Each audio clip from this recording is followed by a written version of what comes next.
Good morning. कल हम सब अप्लाइड एथिक्स देख रहे थे, है ना। अब तक हमने essence of ethics, determinants of ethics, essence of ethics, determinants of ethics, consequences of ethics और डायमेंशंस ऑफ एथिक्स अभी हम कंटिन्यू कर रहे थे। डायमेंशंस में पहला मेटा है, फिर डिस्क्रिप्टिव, है ना, डिस्क्रिप्टिव एथिक्स, फिर नॉर्मेटिव एथिक्स और फिर अप्लाइड एथिक्स। नॉर्मेटिव एथिक्स कल हमने कंप्लीट किया था। नॉर्मेटिव एथिक्स में क्या क्या है ना, किसी भी एक्शन को जस्टिफाई करने के लिए अलग अलग थ्योरीज दी गई है ना। उसमें से पहली है एजेंट थ्योरी जो अरिस्टोटल ने दी थी। उसके हिसाब से क्या है, किसी भी पर्सन का कैरेक्टर अच्छा होना चाहिए और कैरेक्टर के बेसिस पे वो पर्सन जो भी है डिसीजन ले सकता है अरिस्टोटल के हिसाब से। उसके बाद थी एक्शन थ्योरी। एक्शन थ्योरी को दो पार्ट में डिवाइड किया था, डिओन्टोलॉजी और टेलियोलॉजी। डिओन्टोलॉजी में हमने पढ़ा था यूटिलिटेरियन, सॉरी, डिओन्टोलॉजी में कांट की थ्योरी पढ़ी थी, है ना। कांट के हिसाब से मीन्स मैटर करते हैं बहुत ज्यादा किसी भी चीज को रिजल्ट में बनाने के लिए। अगर हमारा मीन्स अच्छा है तो हमारे रिजल्ट ऑलरेडी अच्छे होंगे। उसके बाद हमने देखा टेलियोलॉजिकल एस्पेक्ट। टेलियोलॉजिकल एस्पेक्ट ये कहता है कि मीन्स कुछ भी कैसे भी हो पर रिजल्ट हमेशा अच्छा होना चाहिए, आउटपुट हमेशा पॉजिटिव होना चाहिए। तो उसके अंदर हमने तीन चार एस्पेक्ट देखे। पहला था यूटिलिटेरियंस। यूटिलिटेरियंस में हमने देखा बेंथम और जेएस मिल। बेंथम के हिसाब से जो भी इंडिविजुअल है उसको हमेशा प्रेफरेंस देनी चाहिए, इंडिविजुअल ईगोइज्म जिसको बोलते हैं ना हम, वो उसकी फिलोसॉफी थी। उसके बाद था जेएस मिल। जेएस मिल के हिसाब से रिजल्ट ओरिएंटेड होगा पर कैसे, सोसाइटी के बेनिफिट के लिए होगा। उसके बाद हमने कल देखा कॉन्ट्रैक्टेरियंस। कॉन्ट्रैक्टेरियंस में हमने तीन देखे, थॉमस हॉब्स, जॉन लॉक और रूसो। थॉमस हॉब्स के हिसाब से एक सोशल कॉन्ट्रैक्ट होना चाहिए जिसमें, है ना, गवर्नमेंट और इंडिविजुअल के बीच में होता, और जो भी गवर्नमेंट है, स्टेट है, वो एब्सोल्यूट होगा, ऑथोरिटेरियन होगा, है ना। कुछ भी चेंज करने की परमिशन इंडिविजुअल को नहीं होगी। उसके बाद था जॉन लॉक। लॉक के हिसाब से भी एक कॉन्ट्रैक्ट होगा जिसमें स्टेट और इंडिविजुअल होगा, पर इंडिविजुअल को ये राइट है कि जब उसको चाहिए, जो चेंजेस उसको चाहिए वो अपने स्टेट में कर सकता है। रूसो के हिसाब से एक भी सोशल कॉन्ट्रैक्ट था, फिर भी उसमें क्या था, जो भी इंडिविजुअल है जब चाहे तब अपनी स्टेट को चेंज कर सकता है, जो भी चेंजेस उसको जब चाहे तब लाने होंगे, क्योंकि अल्टीमेटली स्टेट क्या है, लोगों के वेलफेयर के लिए बना हुआ है। तो ये तीनों हो गए कॉन्ट्रैक्टेरियंस। उसके बाद हमने देखा था कंटेम्प्रेरी कॉन्ट्रैक्टेरियंस, मतलब 1950 के बाद में जितने भी हुए उनमें से हमने दो इंपॉर्टेंट लोग पढ़े। पहला था जॉन रॉल्स, दूसरा था अमर्त्य सेन। जॉन रॉल्स का था थ्योरी ऑफ जस्टिस। कब दी थी थ्योरी ऑफ जस्टिस? 1971 में, ठीक है। थ्योरी ऑफ जस्टिस में हमने दो तीन चीजें पढ़ी थी। पहला था वेल ऑफ इग्नोरेंस, दूसरा था रिफ्लेक्टिव इक्विलिब्रियम, है ना। वेल ऑफ इग्नोरेंस का मतलब क्या था, है ना, सबको एक एक साथ साथ देखना है हमें, जो भी जिसका भी सोशल स्टेटस होगा, जो भी जितना भी अमीर होगा गरीब होगा, सबको हमें एक ही लाइन में रख के लॉ के सामने रिप्रेजेंट करना है। इसका मतलब होता है वेल ऑफ इग्नोरेंस। उसके बाद था रिफ्लेक्टिव इक्विलिब्रियम, मतलब जस्टिस खाली होना नहीं चाहिए, जब दिखना भी चाहिए कि जस्टिस हुआ है, उसकी जो इम्प्लीकेशन है वो हमें फ्यूचर में भी दिखने चाहिए, ठीक है। ये था रिफ्लेक्टिव इक्विलिब्रियम जॉन रॉल्स का। आगे भी दो तीन थेरीज थी उसकी जो हमने कल पढ़ी थी, ठीक है। उसके बाद क्या था अमर्त्य सेन का। अमर्त्य सेन ने क्या बोला, ये well of ignorance, reflective equilibrium, इनका कुछ मतलब नहीं है जब इंसान का पर्सनल लेवल पे डेवलपमेंट ही नहीं हुई है। तो उन्होंने कहा जब तक डेवलपमेंट नहीं होती तब तक हम कह नहीं सकते कि बाकी सारे सेक्शंस के साथ इक्वली जस्टिस हुआ है, ठीक है। तो अमर्त्य सेन जी ने कहा था कि पहले इंसान को, मतलब जो भी ट्राइब्स है, जो भी सेक्शंस है, उनका डेवलपमेंट ठीक से होना चाहिए, ठीक है। तो ये सारी हो गई थ्योरीज। उसके बाद हमने पढ़ा था फेमिनिज्म। फेमिनिज्म का मतलब क्या होता है, एथिक्स ऑफ केयर। जो भी वुमेन की क्वालिटीज होती है उनको हमें प्रमोट करना चाहिए हमेशा, और क्वालिटीज का प्रमोट करेंगे जब हम वुमेन्स को प्रमोट करेंगे। वो कैसे था, हमने कल उसका डिस्कशन किया था, ठीक है। फिर उसके बाद जो हमारा अगला था अप्लाइड एथिक्स। अप्लाइड एथिक्स में हमने ये सब चीजें पढ़ी थी। अप्लाइड एथिक्स का बेसिकली मतलब क्या होता है, जो भी एथिकल वैल्यूज है उसको हम अप्लाई कैसे कर सकते हैं और किस किस फील्ड में कर सकते हैं अप्लाई। तो उसमें हमने पहला देखा था प्रोफेशनल एथिक्स। प्रोफेशनल जहाँ पे होता है, जब भी प्रोफेशन हम करते हैं तो वहां पे हमने एथिकली बिहेवियर को किस किस चीजों में फॉलो करना है, उसके कुछ कंपोनेंट्स हमने कल देखे थे। उसके बाद देखा हमने मीडिया एथिक्स, है ना। मीडिया को जो भी वो कोई भी न्यूज का प्रेजेंटेशन करते हैं तो उसके वक्त उस टाइम पे उनको कौन से एथिक्स फॉलो करने चाहिए, ये भी हमने कल देखा था। उसके बाद था स्पोर्ट्स एथिक्स। स्पोर्ट्स में डोपिंग वगैरह जो भी चीजें होती है उसको कैसे रेगुलेट किया जा सकता है, और स्पोर्ट्स में एथिक्स को कैसे बनाए रखा जा सकता है, ये भी हमने कल देखा। फिर था एनवायरमेंटल एथिक्स। एनवायरमेंट मतलब जो भी डिबेट चल रही है डेवलपमेंट और एनवायरमेंट को लेके, उसके लिए एक उसके उनके बीच में उनको ध्यान में रखते हुए ह्यूमंस का नेचर कैसे होना चाहिए, है ना। एनवायरमेंट को हजार्ड नहीं करना चाहिए हम लोगों ने, क्योंकि अल्टीमेटली आने वाली जो हमारी जनरेशन है वो पूरी एनवायरमेंट पे डिपेंडेंट है ना। इसलिए हमारा जो भी बिहेवियर है वो एथिकल होना चाहिए एनवायरमेंट के साथ में, ठीक है। जैसे डिफॉरेस्टेशन करते जा रहे हैं हम लोग, है ना, नेचुरल रिसोर्सेज का मतलब वो बहुत बुरे तरीके से इस्तेमाल कर रहे हैं, वो सब हमें घटाना चाहिए ताकि हमारी जो आने वाली जनरेशन है वो यहाँ पे सस्टेन कर सकते हैं। उसी को बोलते हैं हम लोग सस्टेनेबल डेवलपमेंट। ठीक है, तो ये था एनवायरमेंटल एथिक्स। फिर था एथिक्स इन सिविल सर्विसेज, ये बहुत ज्यादा इंपॉर्टेंट था।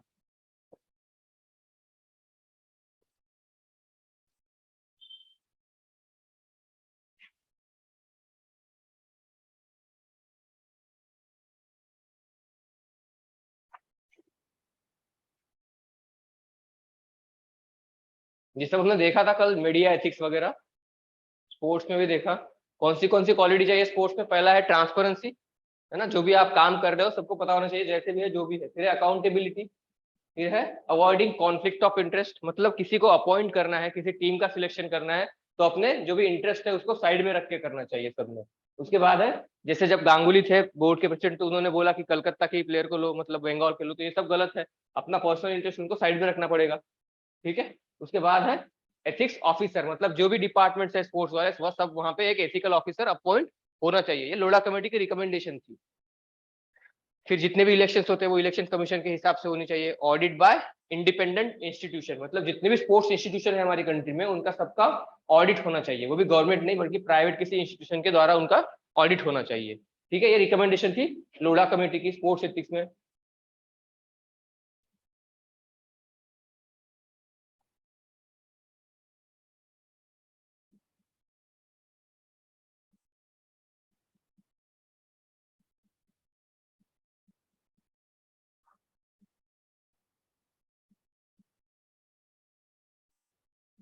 सिविल सर्विसेज वाला कहाँ गया? सिविल सर्विसेज के हमने दो तीन क्वालिटीज पढ़ी थी। एक तो पहली थी ट्रांसपेरेंसी, ट्रांसपेरेंसी होनी चाहिए। दूसरी थी ऑब्जेक्टिविटी, न्यूट्रलिटी, है ना, ये सब कुछ क्वालिटी हमने पढ़ी थी सिविल सर्विसेज के कंडक्ट में। जो भी एथिकल है उसका एथिक्स का एप्लीकेशन है सिविल सर्विसेज में, और ये टॉपिक हम आगे भी कंटिन्यू करने वाले हैं, है ना।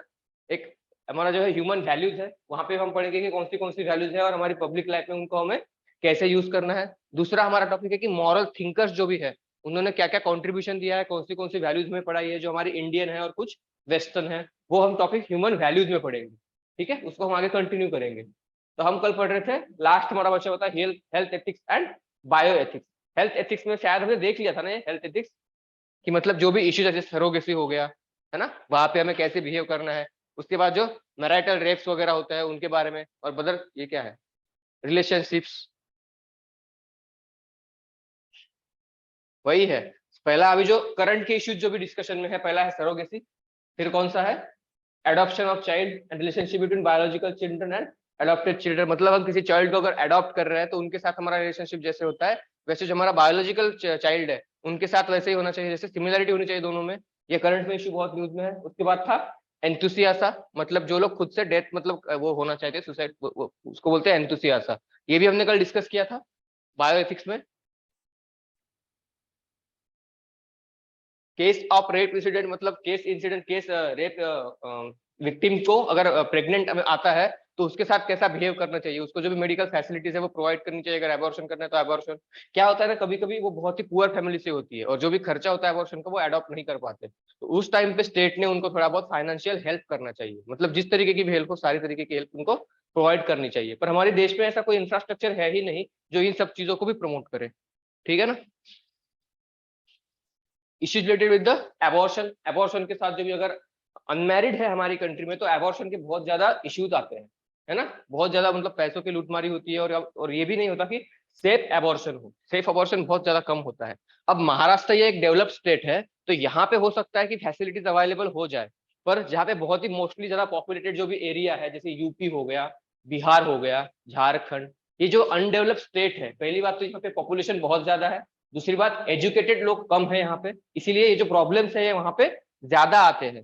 पर इश्यूज हमेशा वुमेन्स को फेस करनी पड़ती है एबॉर्शन को लेके यहाँ पे, है ना, क्योंकि जो फैसिलिटी जो भी हेल्थ इंफ्रास्ट्रक्चर वहाँ पे डेवलप होना चाहिए वो डेवलप नहीं है। तो बेसिकली एथिक के स्टैंडर्ड्स में ये सब चीजें वहाँ पे अवेलेबल होनी चाहिए सबके लिए, क्योंकि सबके लिए इक्वल राइट्स है। अगर आप यही चीज फॉरेन कंट्री में जाके देखोगे तो इन सब मामलों में वहाँ पे बहुत ज्यादा डेवलपमेंट दिखेगी आपको, है ना, काफी कोऑपरेटिव एटमोस्फेयर होता है। वही हमारी सोसाइटी में उतना कोऑपरेशन उन लोगों को नहीं मिलता, है ना।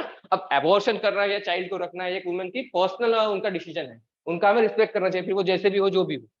ठीक है, तो ये हो गया। फिर है ऑर्गन डोनेशन। ऑर्गन डोनेशन पता है ना आपको, पैसे के लिए कोई कोई अपना ऑर्गन डोनेट कर देता है, कहीं पे वैसे जबरदस्ती भी हो जाता है, पता भी नहीं चलता ऑर्गन निकाल लिया हॉस्पिटल्स में, ठीक है ना।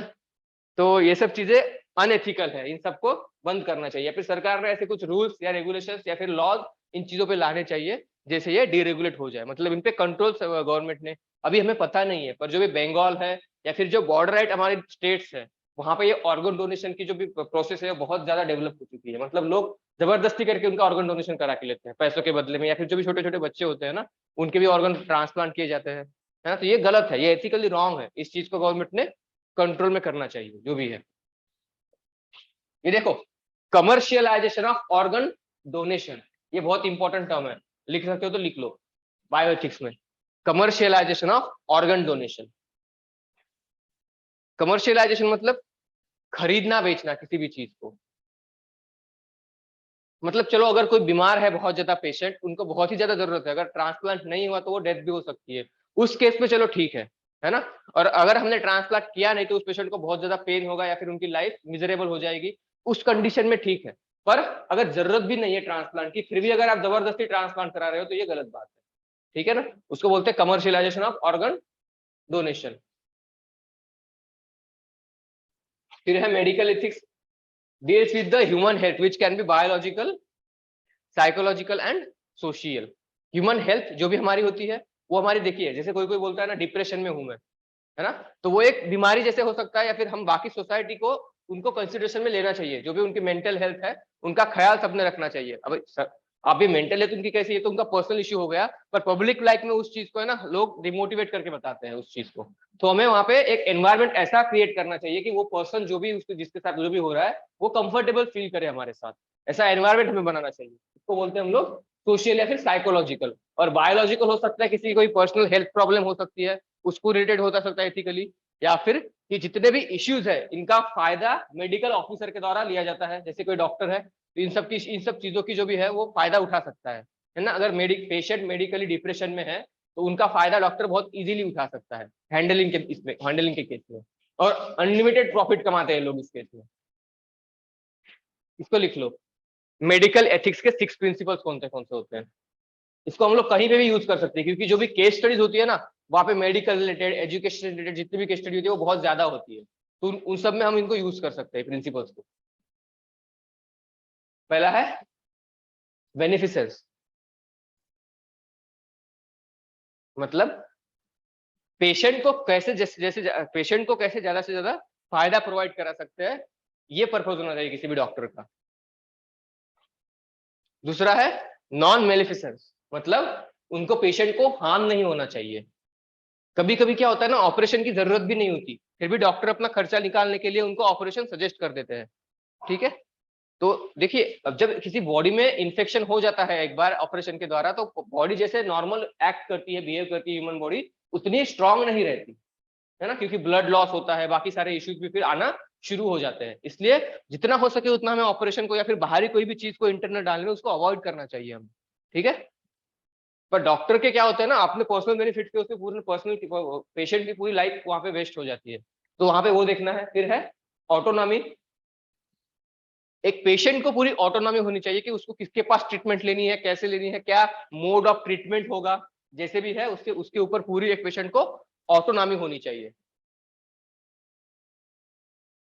और जो भी पेशेंट की बीमारी है उसके साथ जस्टिस होना चाहिए, मतलब उसको पूरी ट्रीटमेंट मिलनी चाहिए, और जो भी ट्रीटमेंट की जरूरत है उस हिसाब से ट्रीटमेंट मिलनी चाहिए, ना कि 10 रुपए की गोली में काम हो रहा है तो आप उसको 1000 रुपए की दवाई दे दो, है ना। ये तो अनइथिकल है, ये गलत, जस्टिस होना चाहिए। उसके बाद है डिग्निटी है।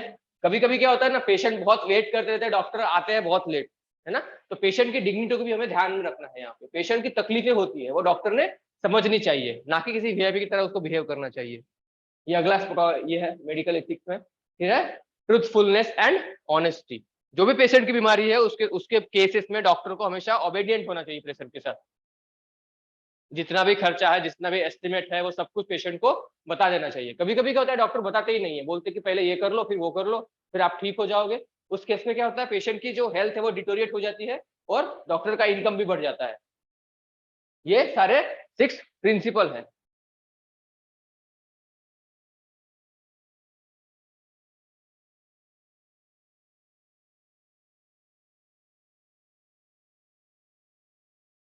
ये कुछ कुछ इश्यूज बताए हुए हैं मेडिकल इथिक्स में। जैसे पहला है रिप्रोडक्टिव टेक्नोलॉजी, मतलब रिप्रोडक्शन में जो अलग अलग नई फिलहाल टेक्नोलॉजी यूज की जाती है, जैसे इनविट्रो फर्टिलाइजेशन, सरोगेट मदर जिसको बोलते हैं।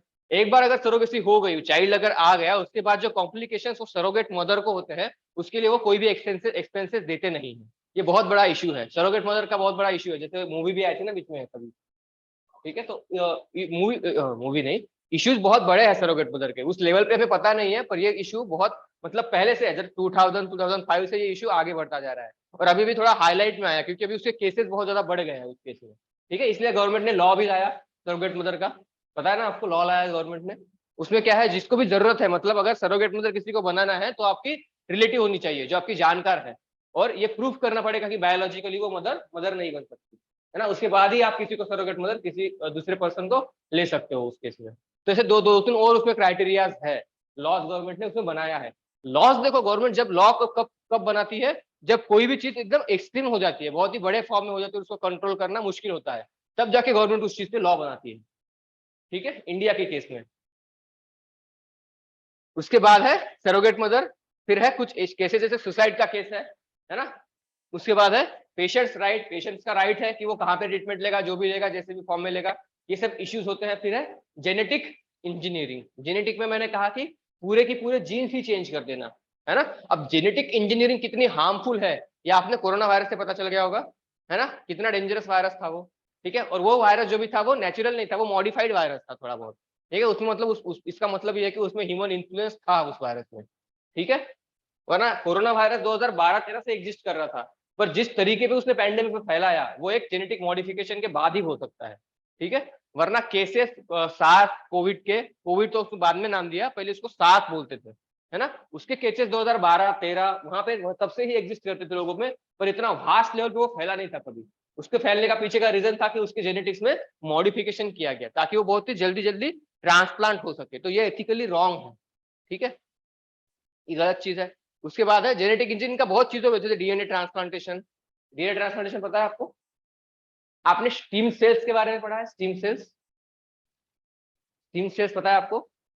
स्टीम सेल्स ये होती है जब कोई भी ह्यूमन जब बर्थ लेता है ना, उसके टाइम पे उसकी जो बॉडी की सारी सेल्स होती है वो डेवलप नहीं होती है ना। तब उसकी बॉडी में जब बर्थ लेता है उसके जो 5 या 10 मिनट में होता है ये चीज, वो भी मैं बहुत ज्यादा बोल दिया, बहुत ही कम टाइम होता है ना। उस टाइम पे हमारी बॉडी में कोई भी ऑर्गन डेवलप नहीं होता, वो एक स्टीम सेल के फॉर्म में होता है, जैसे ह्यूमन ब्रेन हो गया, है ना, या फिर हार्ट, कोई भी वो स्टीम सेल्स ऐसी होती है, उनको लेके हम लोग हमारी बॉडी का कोई भी ऑर्गन बना सकते हैं, उनको बोलते हैं स्टीम सेल्स। तो वो सेल्स को किसी भी ऑर्गन में हम लोग ट्रांसप्लांट मतलब आगे चल के उसको कन्वर्ट कर सकते हैं। ठीक है, तो आजकल जब भी बेबी का किसी का बर्थ होता है तो एक ऑर्गेनाइजेशन, मुझे उसका नाम नहीं याद ऑर्गेनाइजेशन का, वो हमें रजिस्ट्रेशन करना पड़ता है, उसकी वो अलग फीस देते हैं, बहुत बड़ा अमाउंट वो चार्ज करते हैं, करोड़ में करते हैं। तो वो आते हैं जब भी बेबी का बर्थ होता है और पूरे स्टीम सेल्स वहां से लेके जाते हैं, क्योंकि इन द फ्यूचर अगर बेबी का कोई प्लांट मतलब कोई भी बॉडी ऑर्गन फेलियर होता है तो वो स्टीम सेल्स से हम लोग उसका ऑर्गन फिर से रिबिल्ड कर सकते हैं, उसको बोलते हैं स्टीम सेल्स। वो कहाँ पे गए थे स्टीम सेल्स से, हाँ, जेनेटिक इंजीनियरिंग में डीएनए ट्रांसप्लांटेशन, मतलब अगर किसी पर्सन के पास अगर किसी की स्टीम सेल्स है तो हम उसका पूरा ऑर्गन वहां पे बना सकते हैं। मतलब जेनेटिक इंजीनियरिंग बहुत ही आगे बढ़ चुकी है, मुझे ये कहना था।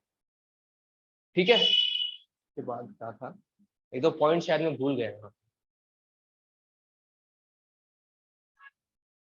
डीएनए ट्रांसप्लांटेशन का यूज यहाँ पे भी होता है कि अगर कोई प्लांट है ना, किसी जैसे अभी बीटी कॉटन हो गया, है ना, बीटी कॉटन में है कि अगर वो किसी रेजिस्टेंट नहीं हो पा रहा है किसी भी, उसको क्या बोलते हैं, बीमारी को, जो भी वहां पे प्लांट पे आ रही है, तो हम उसका जेनेटिकली चेंज कर देते हैं उसका कॉन्ट्रीब्यूशन कॉन्फ़िगरेशन, उससे क्या होता है कि वो और ज्यादा स्ट्रॉन्ग बन जाता है। ठीक है, और यहाँ पे एथिकल इशू ये हो जाता है कि उसका जो बेसिक स्ट्रक्चर है हम उसको ही चेंज कर रहे हैं। आज जो भी हमारे फार्मर्स है वो मोस्टली हमारी जो इंडिजिनस सीड्स है उस पर डिपेंड है।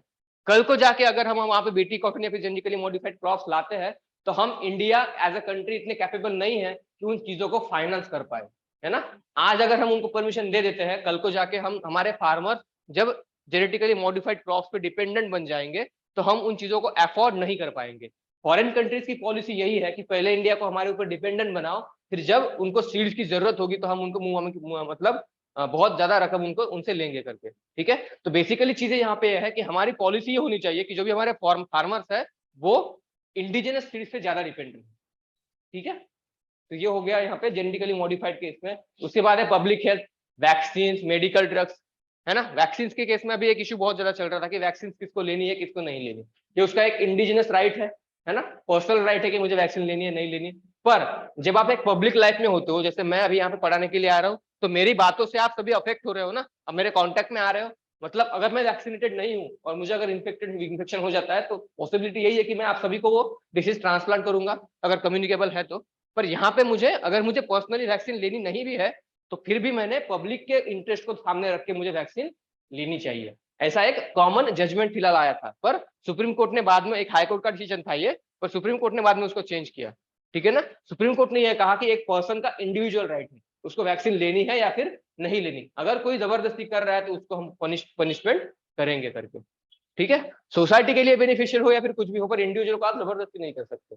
आज चलो कोरोना की वैक्सीन थी, कल को कुछ और रही तो, जो पब्लिक के लिए, और जैसे जिस तरीके का वहां पे आर्गुमेंट इस तरीके का था, आर्गुमेंट ये था कि कोरोना की जो वैक्सीन है उनका ट्रायल पूरा नहीं हुआ था, है ना। जब तक उनका ट्रायल पूरा नहीं होता, 5-6 साल की जब वो डेवलपमेंट पूरे डेवलप फेज में नहीं होती, तब तक हम लोग किसी को भी फोर्स नहीं कर सकते वैक्सीन लेने के लिए। जब उसके पूरे 100% रिजल्ट हमारे सामने होते हैं, उसका पूरा थेसिस एंटीथेसिस बन जाता है, उसके बाद ही हम किसी को फोर्स कर सकते हैं। ठीक है, तो ये चीज थी वहां पे पब्लिक हेल्थ के इश्यूज में। ये था मेडिकल एथिक्स, है ना। एथिकल स्टैंडर्ड्स क्या होते हैं, मतलब क्लिनिकल ट्रायल मतलब जो भी क्लिनिकल ट्रीटमेंट होती है, जब किसी का ऑपरेशन होता है, तो वहां पे भी अगर किसी का डॉक्टर के उसमें किसी फॉल्ट आ गया है, मतलब कोई चोरी वगैरह की है, तो वहां पे ट्रायल होता है प्रॉपरली, है ना। वो एक मूवी थी ना कबीर सिंह, उसमें उसमें बैठते हैं ना, थेरी पूरा जजमेंट केस बैठती है, अगर किसी ने देखी हुई मूवी तो। मतलब जो भी, अगर आप ऑपरेशन करने के टाइम पे अगर आप मतलब होश में नहीं, या फिर जो भी अगर गलती डॉक्टर से हो जाती है, तो उसको क्लैरिफाई करने के लिए क्लिनिकल ट्रायल होता है। जो भी प्रोसेस आपने फॉलो की थी, जजमेंट होता है वहां पे, प्रॉपरली जज बैठते हैं, है ना, फिर उनके ऊपर बोली जाता है। वो किस है, वो चीज है। फिर है manufacturing of medicine. Manufacturing of medicine में दो तरीके की मेडिसिन होती है, एक तो जेनेरिक मेडिसिन, दूसरी होती है पेटेंटेड मेडिसिन। पेटेंटेड में मतलब आपको पेटेंट होता है मेडिसिन का, आप प्रोडक्शन नहीं कर सकते। और जेनेरिक मेडिसिन में जो भी पेटेंटेड मेडिसिन है उसका आप जनरल प्रोडक्शन कर सकते हो, बहुत ही बड़े तादाद पे। जेनेरिक मेडिसिन यूजुअली एक बड़े कंट्री के वहां पे यूज होती है, जैसे हमारा इंडिया है ना। हमारे यहाँ पे गरीबों की मतलब पॉपुलेशन बहुत ज्यादा है, और पॉपुलेशन में बीपीएल लोग भी बहुत ज्यादा है। ठीक है, तो उस केस में जो भी मेडिसिन है प्रॉपरली, वो अफोर्ड नहीं कर सकते लोग, तो हमारी गवर्नमेंट क्या करती है, किसी कंपनी से वो उसके राइट्स खरीद लेती है, या फिर वो कंपनी खुद उसको जनरलाइज कर देती है। फिर हमारी कंट्री जो है वो मेडिसिन का जितना चाहे उतना प्रोडक्शन कर सकती है। आपको समझ में आ रहा है? हाँ, फास्ट तो नहीं हो रहा है ना? ठीक है, जितना चाहे उतना उस मेडिसिन का प्रोडक्शन हमारी कंट्री कर सकती है, उसको बोलते हैं जेनेरिक मेडिसिन। और हमारी कंट्री खाली खुद के लिए प्रोडक्शन नहीं करती, जो भी हमारे नेबरिंग कंट्रीज है, बांग्लादेश, श्रीलंका, पाकिस्तान, जितने भी है, अफगानिस्तान, सबको हम लोग प्रोवाइड भी करते हैं। आपने कोरोना के टाइम पे देखा होगा, हमने वैक्सीन भी सप्लाई की सबको। ठीक है, तो ये चीजें होती है जेनेरिक मेडिसिन की, उसमें मतलब मैन्युफैक्चरिंग ऑफ मेडिसिन कैसे होती है। फिर है प्रिस्क्रिप्शन ऑफ मेडिसिन। डॉक्टर जब किसी ट्रीटमेंट को, पेशेंट को ट्रीटमेंट देते हैं, तो मेडिसिन की प्रिस्क्रिप्शन कैसे दे रहे हैं वो लोग, वो भी चेक होना चाहिए। वहां पे एथिकल स्टैंडर्ड्स फॉलो होने चाहिए। उसके बाद है मेडिकल एजुकेशन। हमारे लोगों को नॉर्मल एजुकेशन ही नहीं है, मेडिकल एजुकेशन हम लोग कब देंगे, है ना। बोलते हैं कि एक सब्जेक्ट होना चाहिए बेसिकली मैथ्स फिजिक्स के साथ ही मेडिकल एजुकेशन, क्योंकि हर एक इंडिविजुअल को बेसिक बेसिक मेडिकल की चीजें पता होनी चाहिए, है ना, खास करके विमेंस को, जो भी मतलब बाकी जो भी अनडेवलप्ड एरिया में रहती है, उन लोगों को खास करके, क्योंकि काफी बेसिक बेसिक चीजें होती है, मतलब अंधश्रद्धा बोलो या फिर जैसे भी बोलो, उस चीज में आके लोग अपनी मतलब सर्वाइवल भी खत्म कर देते, मतलब जान भी गवा बैठते हैं, है ना, इस चीज की वजह से। इसलिए पेशेंट्स को मतलब जो भी हमारा करिकुलम है, वहां पे एक सब्जेक्ट ऐड होना चाहिए मेडिकल एजुकेशन करके, मतलब बेसिक बेसिक चीजें अपने हेल्थ के बारे में सबको पता होनी चाहिए, है ना।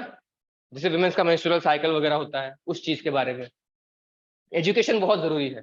फिर है डॉक्टर का जो प्रोफेशन है, वहां पे एथिकल स्टैंडर्ड्स का फॉलोएशन हमेशा होना चाहिए। डॉक्टर एज अ प्रोफेशन, सबको पता है कि डॉक्टर के इसमें क्या क्या वेरिएशन आ सकते हैं, कहाँ कहाँ पे डॉक्टर गलतियां कर सकते हैं, तो वहां पे सबको एथिकल स्टैंडर्ड्स फॉलो करने चाहिए। उसके बाद है हेल्थ स्टैंडर्ड, है ना। हमारी कंट्री में हेल्थ स्टैंडर्ड बहुत ही लो लेवल पे फॉलो होते हैं, क्योंकि अगर ऐसे कोई सर्वे किया जाए तो हम ज्यादातर पाएंगे कि हमारे इंडियंस मोस्टली अन अनफिट है काफी चीजों में, है ना, क्योंकि हमारा जो भी पर्सनल डाइट है, हम काफी अनहेल्दी खाना खाते हैं यूजुअल लाइफ में। और आजकल का जो हमारा जनरेशन है, बच्चे वगैरह है, वो काफी पैक्ड फूड खाने में मतलब उतना वो इंटरेस्टेड रहता है, तो पैक्ड फूड एक चाइल्ड के लिए बहुत ही अनहेल्दी चीज है। ठीक है ना, तो हमारी ईटिंग हैबिट्स भी हमें चेंज करनी चाहिए एथिकल स्टैंडर्ड के हिसाब से। उसके बाद है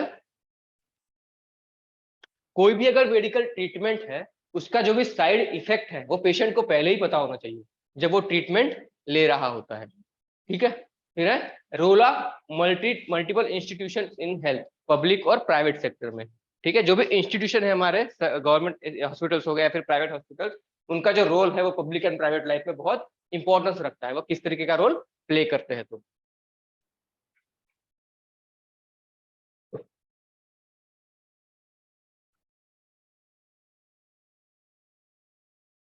ये इश्यूज है वहां पे फिर से कि जितना भी ज्यादा कमर्शियलाइजेशन मेडिकल्स का हो रहा है, मेडिकल इथिक्स का हो रहा है, वहां पे पेशेंट और डॉक्टर की रिलेशनशिप हमेशा बिगड़ती जा रही है ना।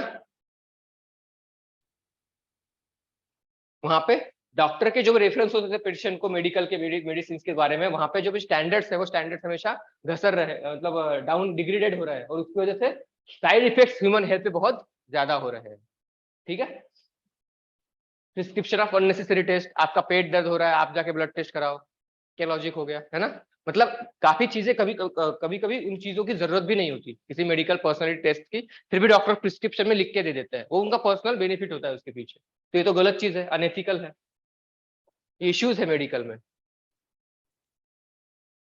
जब भी कोई आप हॉस्पिटल में जाते हो तो वहां पे कोई मेडिकल स्टैंडर्ड फॉलो नहीं होते है ना। जैसे बोलते हैं कि जब तक आप पैसे नहीं लेके आओगे आपका ऑपरेशन नहीं होगा, कितना भी इमरजेंसी है, तो वहां पे कोई एथिकल स्टैंडर्ड फॉलो नहीं हो रहा है। तो रियलिटी में होना क्या चाहिए, जिसका भी जितना जरूरत है उसके हिसाब से उसको ट्रीटमेंट मिलनी चाहिए। पैसे तो फिर गवर्नमेंट भी दे सकती है ना, पर वो बोलते हैं कि जब तक आप फॉर्मेलिटी नहीं करोगे तब तक आपकी ट्रीटमेंट नहीं होगी, है ना। बेसिकली जो भी एडवांस वगैरह है वो पेमेंट कर दो, उसके बाद ही आपकी प्रोसेस शुरू होगी। तो ये गलत बात है। Violation of ethics in the clinical trial, मतलब जब कोई ऑपरेशन कर रहे हो या फिर जो भी कोई क्लिनिकल ट्रायल वहां पे कर रहे हो, तो वहां पे जो भी कोड है उनका वायोलेशन, मतलब एक तो पहली बात की डॉक्टर खुद के उसमें नहीं होते।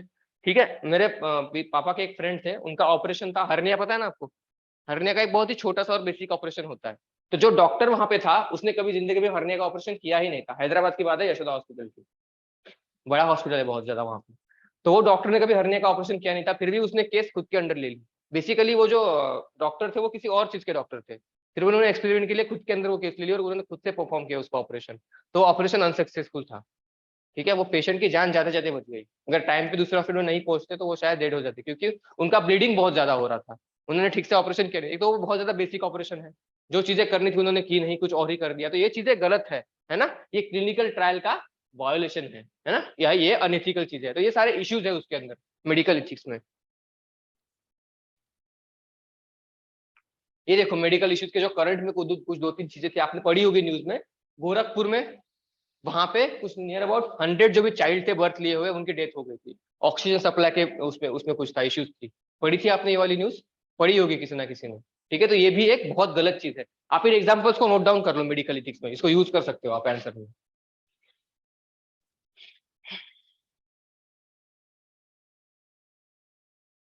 Gorakhpur incident, death of 100 children.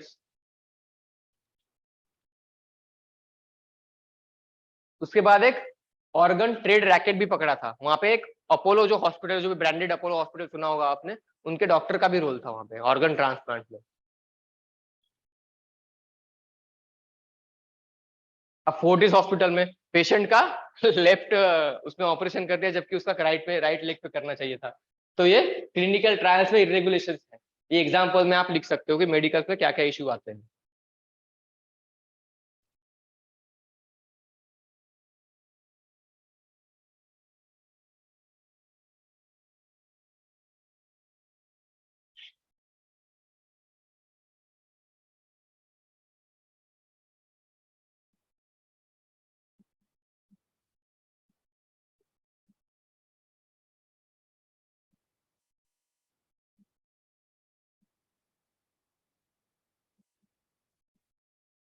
ठीक है,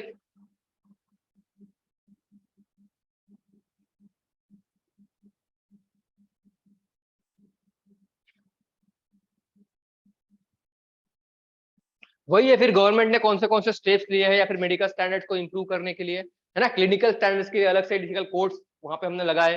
फिर medical codes of ethics, doctor के लिए मेडिकल कोड्स भी लगाए गए, है ना। फिर स्टैंडर्ड ऑपरेटिंग प्रोसीजर्स, हॉस्पिटल्स में जो भी ऑपरेशन होते हैं वहाँ पे स्टैंडर्ड प्रोसीजर्स कैसी कैसी होनी चाहिए, उसके लिए भी गवर्नमेंट ने कोड्स बनाए हुए हैं, उनको डॉक्टर को फॉलो करना पड़ता है, जो भी मतलब मास्क है, जो भी लगाना है, इक्विपमेंट्स है, उनको लेके, है ना। फिर और हैंडलिंग वाले सबऑर्डिनेट्स उनको कितने होने चाहिए उस कॉन्टेक्स्ट में, हर एक कॉन्टेक्स्ट में गवर्नमेंट ने प्रिस्क्रिप्शन दिया हुआ है ना।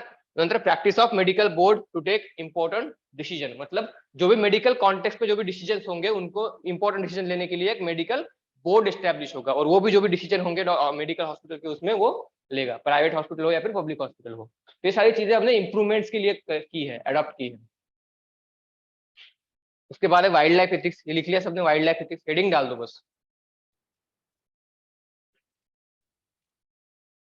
ये इसलिए इंपॉर्टेंट है क्योंकि हमारे इंडिया में फिलहाल वाइल्ड लाइफ क्राइम बहुत ज्यादा बढ़ रहा है, नोटिस किया होगा आपने, है ना। जो भी इलीगल ट्रेडिंग भी होती है, जैसे वो एलिफेंट के टीथ है उसका होता है ना, और काफी चीजों का, जैसे शेर की चमड़ी का भी होता है ना, काफी चीजें हैं जो भी उसके हार्म जो है वाइल्ड लाइफ को उससे होती है।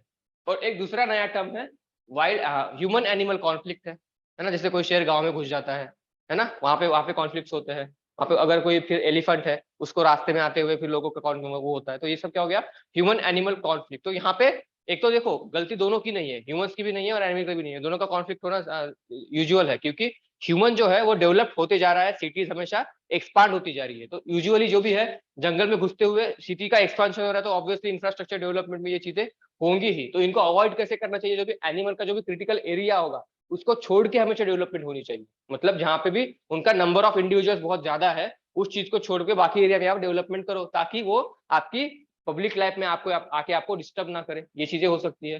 फिर उसके बाद लोगों के जो भी वो एरिया होता है बेसिकली जहाँ पे ये ह्यूमन एनिमल कॉन्फ्लिक्ट होता है, वहां के लोगों को आप थोड़ा सा एजुकेट करो, ठीक है ना, क्या डिमांड होती है, किस चीज की वजह से एनिमल आपके आपको ज्यादा तंग कर सकते हैं, जैसे भी हो उनको थोड़ा सा एजुकेट करो आप लोग, उससे ये सब चीजें सॉल्व हो सकती है। इसको लिख लो, या फिर क्या है, related to human and animal interference and how human should conduct, मतलब एक ह्यूमन का बिहेवियर कैसे होना चाहिए जब वो इंटरेक्ट करता है किसी एनिमल के साथ में, इसको बोलते हैं हम लोग वाइल्ड लाइफ एथिक्स।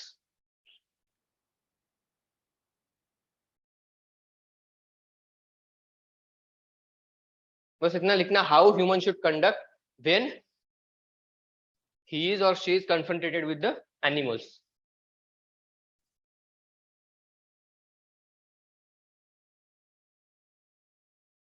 ठीक है,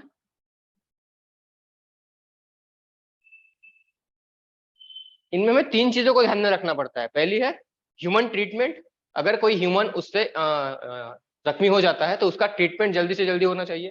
फिर है प्रोटेक्शन ऑफ वाइल्ड लाइफ, ध्यान में रखना है कि गांव ने पूरा गुस्से में आके उस एनिमल को मार ना देना है ना, वो भी वहां पे हमें वाइल्ड लाइफ को बचाना है। तीसरा है कंपैशन एंड एम्पैथी, दोनों के लिए, ह्यूमंस के लिए और एनिमल्स के लिए, दोनों के इसमें फीलिंग को हमें एम्पैशन और एम्पैथी और कंपैशन का इंक्लूजन करना है।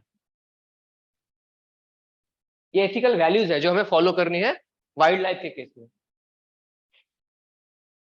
पहला है जालीकट्टू, वहां पे एनिमल्स को इनह्यूमनली तरह ट्रीट किया जाता है, पता है ना जालीकट्टू क्या है, तमिलनाडु का एक स्पोर्ट्स है या फिर एक कल्चर है, वहां पे किसी बुल को उनके जो भी प्राइवेट ऑर्गन्स है वहां पे नमक मिर्च लगाया जाता है, फिर वो चिढ़ जाता है, तो फिर उनका एक स्पोर्ट्स होता है उनका कंट्रोल में लाने के लिए, क्या, तो उसे बोलते हैं जालूकट्टू, जालीकट्टू। ये तो एथिकली के खिलाफ है ना, पर ये उनकी कल्चर है, इससे बहुत बड़ा पॉलिटिकल बवाल भी हुआ था, पता है ना आपको, वहां के गवर्नर ने उसको बैन किया, फिर सुप्रीम कोर्ट ने मना किया, बाकी चीजें, ये सब चीजें होती है, पर ये गलत चीजें है मेरे ख्याल से। उसके बाद है killing of wild life animal, उनका कत्ल होता है बुरे हिसाब से, ठीक है ना, ये चीज भी गलत है। एंटी स्लॉटर लॉज, गवर्नमेंट में एंटी स्लॉटर लॉज लाने चाहिए, जो जैसे भी है, ये सब वहां पे एथिकल इश्यूज होते हैं। तो यहाँ पे हमने determinants of ethics, consequences of ethics, dimensions of ethics, ये चीजें सारी कवर कर ली, ठीक है। तो अभी हम स्टार्ट करेंगे ethics in private and public relation, ठीक है, क्लियर है यहां तक सबको।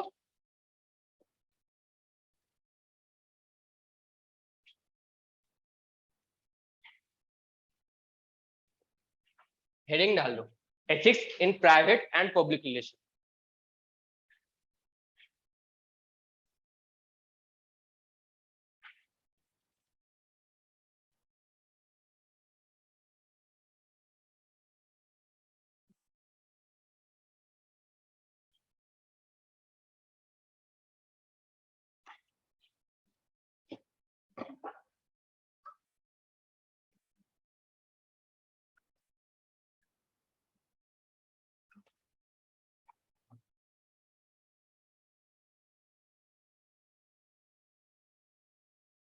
लिख लिया। एथिक्स क्या होता है ये हमने पहले ही पढ़ा है, ठीक है। और एथिक्स हमारी प्राइवेट लाइफ में और पब्लिक लाइफ में कैसे होना चाहिए।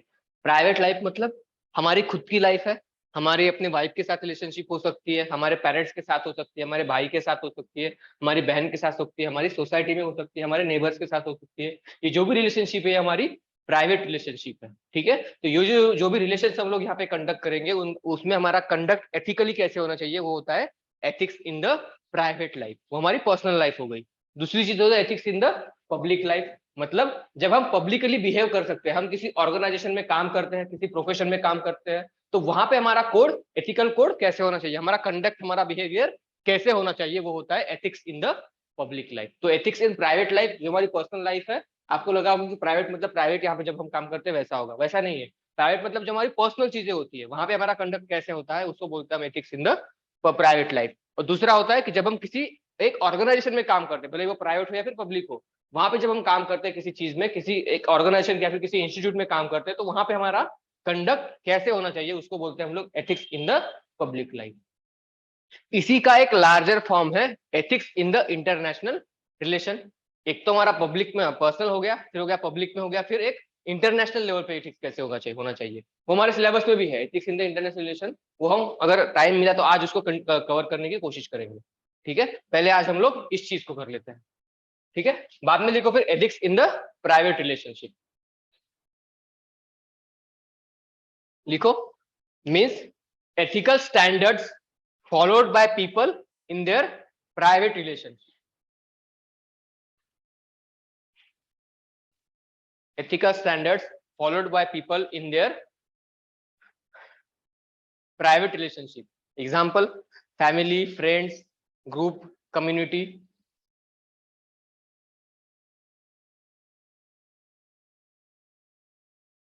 ठीक है, इतना ही लिखना है बस जो मैंने बताया, हो गया है ना। प्राइवेट मतलब क्या होगा, जो हमारी प्राइवेट लाइफ में हम लोग स्टैंडर्ड कैसे फॉलो करते हैं, उसमें कैसे कैसे फैमिली, सोसाइटी, अपना जो भी रिलेशनशिप है, जो भी उसमें उसमें वो फॉलो हो गया, फ्रेंड्स, पीयर ग्रुप, उन सब में, ठीक है। जैसे एग्जाम्पल क्या हो गया, कोई पर्सन वेजिटेरियन हो सकता है, कोई नॉन वेजिटेरियन हो सकता है ना। कोई किसी को मतलब सैक्रिफाइसिंग लाइफ किसी को अच्छा लग सकता है, किसी को नहीं लग सकता। एग्जाम्पल लिख लो, समझ में आएगा मतलब पर्सनल लाइफ में। एल्डर्स की रिस्पेक्ट करना, बड़ों की इज्जत करना किसी का पर्सनल मैटर हो सकता है ना, क्योंकि उसकी फैमिली की उसको लर्निंग वो हो, ऐसे होगी। कोई कोई बोलेगा मैं नहीं करूंगा रिस्पेक्ट, तो उसका पर्सनल क्वेश्चन है, एल्डर्स की रिस्पेक्ट करो नहीं करो, एग्जाम्पल्स हो गए। Respecting elders, vegetarian, non vegetarian, ये सबका पर्सनल इश्यू है, आपकी पर्सनल लाइफ में है। उसके बाद लिखना अगला point, these ethical standards are guided by institutions of socialization. अगर आपको सोसाइटी में रहना है तो आपका सोशलाइजेशन करना बहुत ज्यादा जरूरी है, क्योंकि सोसाइटी की एक पर्टिकुलर कुछ ना कुछ डिमांड होती है। आप सुबह को उठ के बोलो कि नहीं मैं अपनी मर्जी से कुछ करूंगा, वो वैसे नहीं चलता है, आपको है ना सोसाइटी के कुछ नॉर्म्स होते हैं, कुछ रेगुलेशंस होते हैं, उनको बेसिकली फॉलो करना पड़ता है, ठीक है। तो ये जो भी आपका पर्सनल कंडक्ट होता है वो कैसे किस चीज से डिपेंड होता है, वो आपकी पर्सनल ग्रोथ कैसे हुई बचपन से लेकर आज तक, आपका सोशलाइजेशन कैसे हुआ है, उन फैक्टर्स के हेल्प से आपका पर्सनैलिटी, आपका जो भी पर्सनल एथिक्स है वो डेवलप होता है, ठीक है। अगला पॉइंट लिखो, these standards are informal and unwritten. Formal नहीं है, अब आपकी पर्सनल वैल्यू कैसे ये आपको कोई बता नहीं सकता, या आपके अंदर है, आपको पता है कि मुझे कैसे कंडक्ट करना है। ये इनफॉर्मल है और अनरिटन है, कहीं पे भी रिटर्न नहीं है। वहीं पे अगर हम पब्लिक लाइफ में जाएंगे तो वो रिटर्न होता है, किसी ऑर्गेनाइजेशन में जब आप काम करते हो तो वहाँ पे कुछ कोड ऑफ कंडक्ट होते हैं, उनको आपको फॉलो करना पड़ता है, वो हम आगे देखेंगे अभी।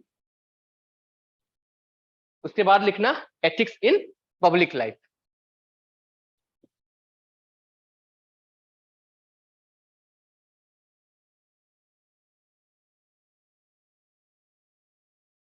लिखो ethics in public relation is impersonal relation, personal नहीं होता कुछ भी वहां पे।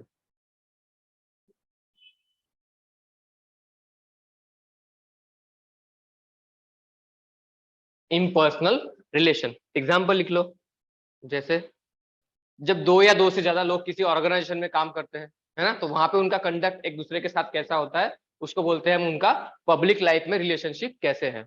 एग्जाम्पल लिख सकते हो आप, या फिर पब्लिक प्लेसेस में हम लोग कैसे बिहेव करते हैं, है ना। किसी मंदिर में जाते हो वहां पे लिखा होता है कैमरा नॉट अलाउड, है ना। कंडक्ट जैसे भी होगा वहां पे रिटर्न होता है, इसलिए ये क्या है, रिटर्न एंड अनरिटर्न। ये रिटर्न भी हो सकता है, नहीं भी हो सकता है, पर जो भी प्राइवेट वाला था वो बेसिकली पूरा अनरिटर्न होता है ना, आपका पर्सनल होता है वो। हो गया लिख के आपका। उसके एग्जाम्पल्स लिख लो। Medical codes of ethics, medical में कौन से कोड्स फॉलो करने हैं। उसके बाद है प्रोफेशनल कोड, आप किसी ऑर्गेनाइजेशन में काम कर रहे हो उसका कुछ ना कुछ कोर्स होते हैं, जैसे इस इंस्टीट्यूशन का आपको 9 बजे क्लास के लिए आना है, मुझे भी आना है, तो ये कोर्स होते हैं किसी भी ऑर्गेनाइजेशन के। आप जब पब्लिक लाइफ में किसी के साथ रिलेशनशिप में रहते हो तभी ये सब चीजें वहां पे होती है, कोई ना कोई कोर्स होता है पब्लिक लाइफ में। वैसे सिविल सर्वेंट्स के भी कुछ ना कुछ कोर्स होते हैं, है ना, कैसे उनका बिहेवियर होना चाहिए, कैसे उनका ऑर्गेनाइजेशन ड्यूटी होना चाहिए, वो सब हमें देखेंगे अभी, कोर्स फॉर सिविल सर्वेंट जो भी होंगे। लिख लिया।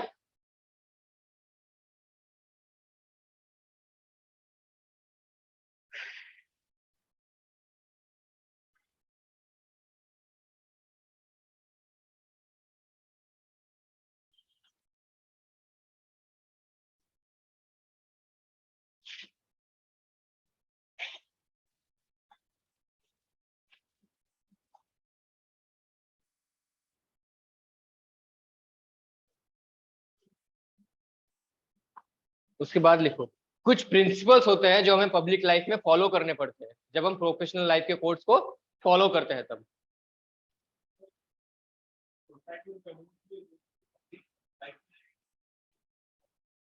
नहीं नहीं, सोसाइटी ये तो पब्लिक में आ गया, पर सोसाइटी में आप अपना बिहेवियर कैसे होते हो ये तो आपको पर्सनल है ना। सोसाइटी कुछ और बोलेगी, फिर भी आपका पर्सनल ओपिनियन उसके बारे में जो भी होगा वो आपका प्राइवेट होगा ना, ठीक है। सोसाइटी बोलेगी कि आपको इंटरकास्ट मैरिज नहीं करनी है, पर आप कर रहे हो क्योंकि वो आपका पर्सनल प्राइवेट है ना। समझ में आया। प्राइवेट मतलब आपका खुद का होता है वो, आप उसके उसमें किसी का इंटरफेरेंस नहीं होता। सोसाइटी में आप कैसे बिहेव कर रहे हो आपका पर्सनल चीज हो गई, है ना। सोसाइटी की कोई मीटिंग चल रही है, आपने बोला मैं नहीं जाऊंगा, तो ये आपका पर्सनल हो गया ना। इसको बोलते हैं हम लोग प्राइवेट, मतलब अपना वाला पर्सनल वाला जो भी है ना। ये लिख लो कि there are some guiding principles for ethics in public relation. जब हम पब्लिक रिलेशनशिप में होते हैं तो कौन से कोर्स होते हैं एथिक्स के, वो हमें फॉलो करने पड़ते हैं। पहला तो है कि ऑर्गेनाइजेशन का इंटरेस्ट, जिस किसी ऑर्गेनाइजेशन में हम लोग काम कर रहे हैं वहां का इंटरेस्ट, उनका इंटरेस्ट ध्यान रखना है। अगर मैं इस इंस्टीट्यूशन में काम करता हूं तो मुझे हमेशा इस इंस्टीट्यूशन को कैसे प्रॉफिट में लाना है, कैसे इनकी ग्रोथ होनी है, वो ध्यान में रखना है ना। किसी सोसाइटी में आप काम कर रहे हो तो आप जहां पे भी जाओगे उस सोसाइटी की हमेशा तारीफ करोगे, है ना। मैं महाराष्ट्र से आया हूँ तो मैं महाराष्ट्र की हमेशा तारीफ करूंगा, अगर मैं दिल्ली में पढ़ने के लिए जा रहा हूँ तो मैं ध्यान रखूंगा कि वहां पे कोई महाराष्ट्र की बेइज्जती ना करे, ठीक है ना। तो ये हो गया ऑर्गेनाइजेशनल इंटरेस्ट प्रमोट कर रहे हैं हम लोग। फिर है public interest should be given preference over the private interest. जब हम किसी पब्लिक रिलेशनशिप में होते हैं तो वहां पे हमें खुद के इंटरेस्ट को साइड में रख के पब्लिक इंटरेस्ट को बहुत ज्यादा इंपॉर्टेंस देनी है।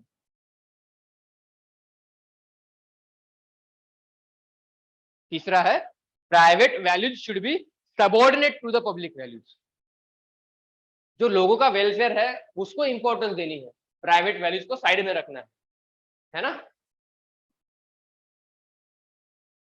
जैसे मैं एक सिविल सर्वेंट हूँ, मैं बचपन से मेरी ग्रोथ वैसे हुई है कि मैं कास्टिज्म में बिलीव करता हूँ, एक पर्टिकुलर कास्ट से मुझे बहुत ज्यादा नफरत है, पर अब मैं एक सिविल सर्वेंट बन गया हूँ तो मेरी जो पर्सनल थिंकिंग है उसे मुझे साइड में रखना है क्योंकि मैं एक पब्लिक सर्वेंट हूँ, ठीक है। ये चीज लिख लिया सबने इसको, हो गया। समझ में आ रहा है, ये पब्लिक और प्राइवेट बहुत ही बेसिक है।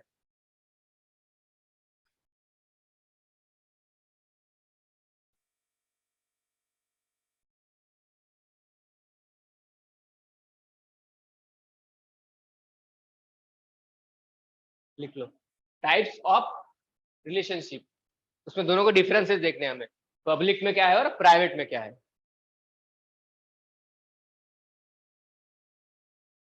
पब्लिक में जैसे आपका कलीग हो गया, फेलो सिटीजन, फॉर एग्जाम्पल आपके कलीग्स हो गए, क्लास के 2-3 दोस्त लोग हो गए, है ना। आप किसी में एक दूसरे को दो तीन लोगों को मेरी टीचिंग पसंद नहीं आ रही है, है ना, आप लोगों ने साथ में आके वहां पे सर को जाके बोल दिया, तो ये क्या हो गया, आप दोनों दो तीन लोगों की थिंकिंग मैच हो रही है वहां पे, है ना, तो ये हो गया आपका पब्लिक रिलेशनशिप। ठीक है, उसके बाद है फेलो सिटीजनशिप, किसी पार्ट के फेलो सिटीजन हो गए, फिर है बिजनेस क्लाइंट्स, कहीं कहीं बिजनेस में कुछ कुछ क्लाइंट्स होते हैं, उनमें सिमिलरिटीज होती है, ये हो गया आपका पब्लिक रिलेशनशिप। गवर्नमेंट सिटीजन का रिलेशनशिप, ये भी पब्लिक हो गया, प्राइवेट नहीं है ना, क्योंकि गवर्नमेंट एक हॉलिस्टिक बॉडी है और उनके लिए सभी लोग सेम है, तो उनका रिलेशनशिप सबके साथ कॉमन ही होगा गवर्नमेंट का, ये हो गया।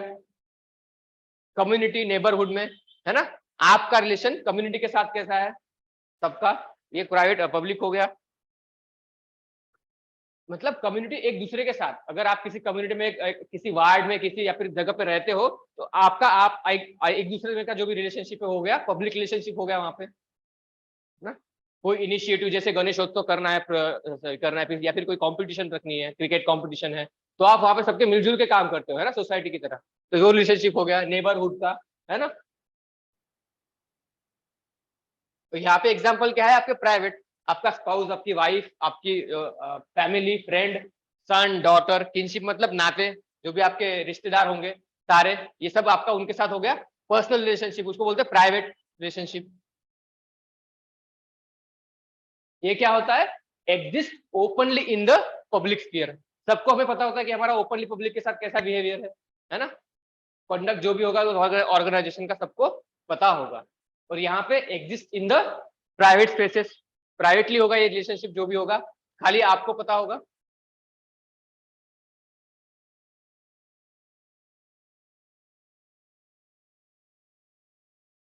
यहाँ पे होता है गिव एंड टेक का मतलब, अगर आप सब लोग इस क्लास में पढ़ रहे हो 5-10 लोग, तो यहाँ पे आप गिव एंड टेक करते हो, अगर इसी को कोई चीज नहीं आती तो ये बताएगा, इसको नहीं आएगी तो वो बताएगा, मतलब आप कोऑपरेशन के साथ रहते हो, गिव एंड टेक का। जो मुझे नहीं आता आप लोग मुझे बताओ, जो आपको आता है वो आपको नहीं आता वो मैं आपको बताऊंगा, तो गिव एंड टेक होता है हमारा, यहाँ पे एक्सचेंज होता है। पर यहाँ पे कैसे होता है, हमारी खुद की चीजें होती है ना, कोई किसी का emotions, love, feeling, loyalty, kinship जैसे भी होगा, हम अपने हिसाब से वहां पे इंपॉर्टेंस देते हैं किसी चीज को।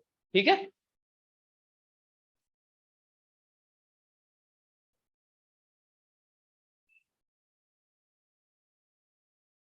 पब्लिक लाइफ में जो भी रिलेशनशिप्स होती है वो वॉलंटरीली क्रिएटेड होती है, वॉलंटरीली मतलब,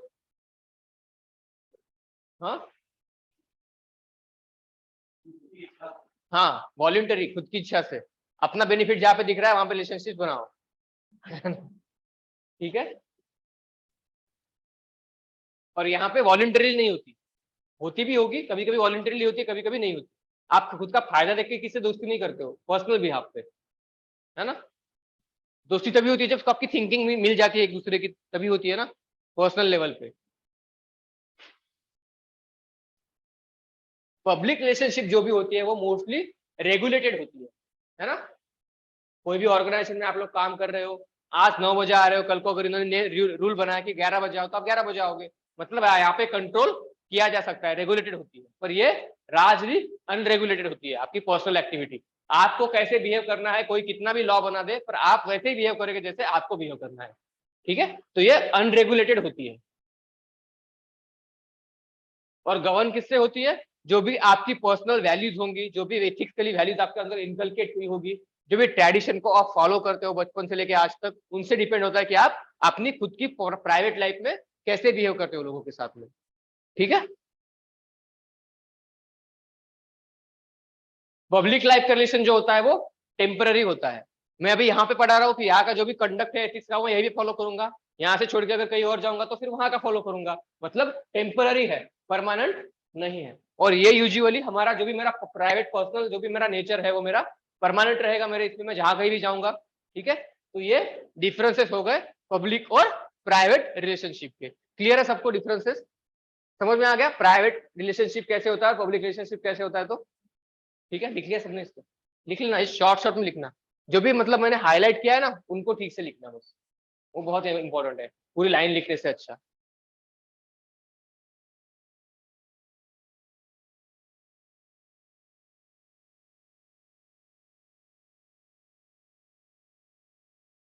ठीक है, हो गया सबका।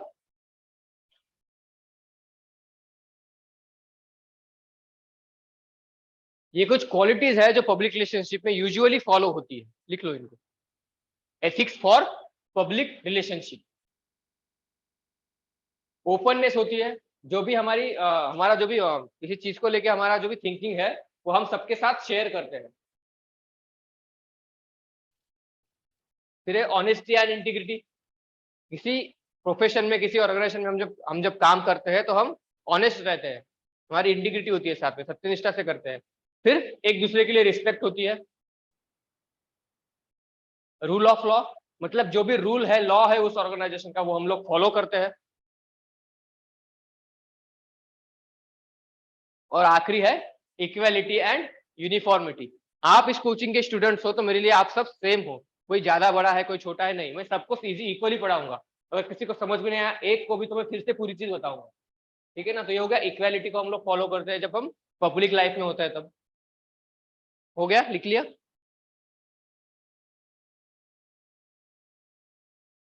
वही एथिक्स फॉर प्राइवेट रिलेशनशिप, वहां पे क्या क्या होता है, लव एंड केयर जो हमारा पर्सन होता है उस पर्सन के लिए जो भी है हमारे उस रिलेशनशिप में प्राइवेट में, ठीक है। फिर कॉन्फिडेंशियलिटी, जो भी आपका पर्सनल लेवल है वो कॉन्फिडेंशियल होता है, आप किसी को बताते नहीं हो जो भी आपकी वैल्यूज है वो पब्लिक लाइफ में आपको शेयर करनी पड़ती है सारी चीजें। ट्रूथफुलनेस, आप झूठ नहीं बोलते किसी के साथ में, मतलब खुद से झूठ नहीं बोलते आप, जो भी आपका पर्सनल है नहीं बोलते, आपको पता होता है मैं क्या कर रहा हूँ, यूपीएससी की प्रिपरेशन कर रहा हूँ मैं, कितने पानी में सबको पता है है ना। रिस्पॉन्सिबिलिटी, रिस्पॉन्सिबल होते हो आप पर्सनल लाइफ में किसी भी चीज को लेके, लिख लिया।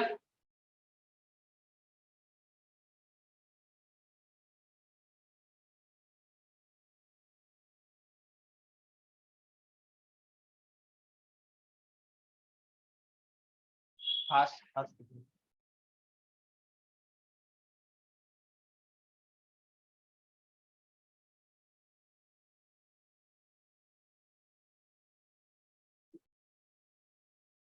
अब ये सबसे ज्यादा इंपॉर्टेंट है। इश्यूज कौन से होते हैं पब्लिक और प्राइवेट लाइफ को लेके। पहला इश्यू लिख लो, अभी मत लिखो बस समझ लो क्या है पहला। Whether both are completely separated, public totally अलग है और प्राइवेट टोटली अलग है, क्या दोनों पूरी तरह अलग है या नहीं है, कहीं ना कहीं दोनों मिक्स होते हैं, ये पहला इश्यू है। ठीक है, जैसे मैं एक सिविल सर्वेंट हूँ, ठीक है, जब मैं ऑफिस में आता हूँ तो मेरा बिहेवियर सबके साथ अच्छा है, मैं लोगों की बहुत हेल्प करता हूँ, जो भी काम है जिसका भी रुका हुआ है सबको हेल्प करता हूँ। और मैं पर्सनल लाइफ में जाके अपनी वाइफ के साथ बहुत ही वायलेंस करता हूँ, मतलब अपने पेरेंट्स को ठीक से इज्जत नहीं देता, वहां पे बहुत ही चिट चिट करता हूँ। तो क्या ये दोनों ऐसे हो सकता है, सेपरेट हो सकती है या नहीं हो सकता, ये यहाँ पे इश्यू है, दोनों में कॉन्फ्लिक्ट। दूसरा क्या है, whether there is conflict between both organization interest should be always dominate, मतलब अगर दोनों में कॉन्फ्लिक्ट है, मेरा पर्सनल मेरे जो वैल्यूज है वो कुछ अलग है और इस इंस्टीट्यूशन के, इस ऑर्गेनाइजेशन के वैल्यूज कुछ अलग है, ये दोनों में कॉन्फ्लिक्ट हो सकता है। ठीक है, दूसरा क्या है, whether for civil servant there is different standard, there are subject to some standards in the ethics. Civil servant के लिए जब भी वो ड्यूटी पर आते हैं तो कुछ ना कुछ उन्हें सिविल स्टैंडर्ड्स को फॉलो करना पड़ता है, अपनी पर्सनल वैल्यूज को साइड में रख के। तो क्या वो करते हैं, फॉलो नहीं करते, यहाँ पे भी कॉन्फ्लिक्ट है। ये हो गया।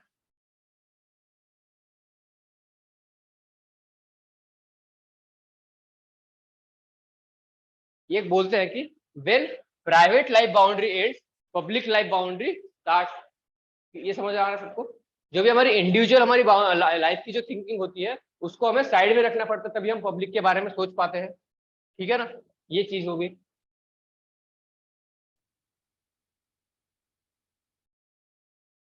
देखो क्या है, organization also in the society and close relation, मतलब सोसाइटी का इंडिविजुअल के साथ में एक क्लोज रिलेशनशिप है, इसलिए हम बोल सकते हैं कि जो भी हमारी प्राइवेट वैल्यू है और हमारी पर्सनल वैल्यू है वो अलग नहीं हो सकती। एग्जाम्पल देता हूं, जैसे मेरी पर्सनल वैल्यूज को जो कि बेसिक एक्स वाई जेड, ठीक है, अगर मैं इस कोचिंग में पढ़ाने के लिए आ रहा हूं तो इसका मतलब है कि इस कोचिंग का जो भी वर्क कल्चर है वो मुझे ठीक लगता है। अगर मुझे अच्छा नहीं लगता, मेरी बेसिक वैल्यूज को फॉलो नहीं करता, तो मैं पहले ही बोलता कि मैं यहाँ पे नहीं आऊंगा। समझ में आ रहे हो, मतलब जो भी हमारी पब्लिक लाइफ होती है वो किसका रिजल्ट होती है, हमारी प्राइवेट वैल्यूज का रिजल्ट होती है। जैसे मैं एक इंजीनियर हूँ, मैंने पहले इंजीनियरिंग की, फिर मैंने 1-2 साल कॉर्पोरेट सेक्टर में जॉब की, पर मुझे वो जॉब ठीक नहीं लगी, रिस्पेक्ट नहीं थी वहां पे, तो मैंने वो जॉब को छोड़ दिया। ठीक है ना, इसका मतलब क्या हुआ, जो भी हमारा पर्सनल वैल्यूज होती है हम उसको हमेशा फॉलो करते हैं, और हमारी पर्सनल वैल्यूज को मिलके ही हमारा पब्लिक रिलेशनशिप एस्टेब्लिश होता है। तो दोनों अलग अलग कभी हो ही नहीं सकता, कहीं ना कहीं पे तो दोनों हमारा कॉन्फ्लिक्ट होता ही है। मतलब जैसे हमारा पर्सनल है वैसे ही प्राइवेट, जैसे हमारा प्राइवेट है वैसे ही हमारा पब्लिक रिलेशनशिप होता है, कहीं ना कहीं दोनों मिक्स होते ही है। इसलिए हम ये नहीं बोल सकते कि दोनों सेपरेट है एक दूसरे से। ठीक है, समझ में आ रहा है क्या? हाँ, जैसे अलग अलग नहीं हो सकता, कुछ कुछ एग्जाम्पल्स, नमूने ऐसे ऐसे हैं जो पब्लिक लाइफ में अलग होते हैं और पर्सनल लाइफ में अलग होते हैं। जैसे तेजपाल, राम रहीम, आश्रम, है ना, ये मतलब दिखाते हैं कि कितने बड़े वो है, मतलब क्या बोलते हैं उसको, साधु सत्संग है इनके अंदर। पर पर्सनल लाइफ में ये कैसे होते हैं सबको पता है ना। तो ये ऐसा ड्यूअल स्टैंडर्ड नहीं होना चाहिए किसी के अंदर, वो तो हो भी नहीं सकता ना ऐसे। आप हो खुद की लाइफ में ऐसे, किसी और को कुछ और दिखा रहे हो, पर्सनल लाइफ में कुछ बहुत ही अलग हो, ऐसे नहीं होता। यूजुअली हम पर्सनल लोगों के इसमें हमारा बिहेवियर में हमारा दिख ही जाता है कि मुझे गुस्सा बहुत जल्दी आता है ना, ये सब चीजें जो भी होती है हमारी दिख जाती है कहीं ना कहीं पे। तो हमारे लिए बहुत ऐसे बहुत डिफिकल्ट होता है कि पब्लिक लाइफ में कुछ और दिखाना, पर्सनल लाइफ में कुछ और होना, ये बहुत ही कम होता है ऐसे।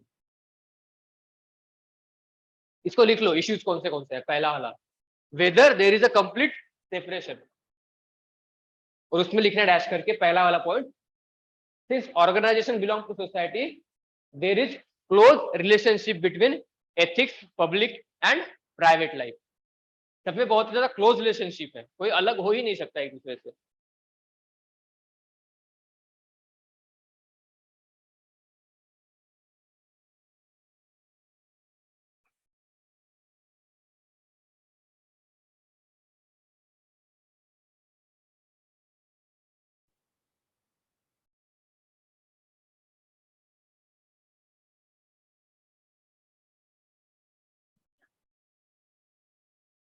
बस वो एक ही स्टेटमेंट लिखना था कि दोनों अलग नहीं हो सकते, और हेडिंग डालना था, बस हो गया।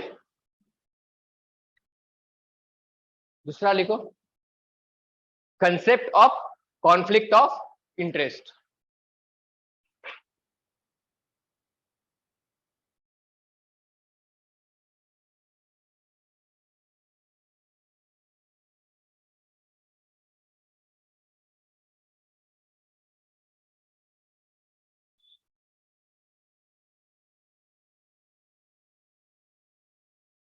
देखिए, जैसे कहीं कभी कभी कभी हमें सिलेक्ट करना पड़ता है, ठीक है ना।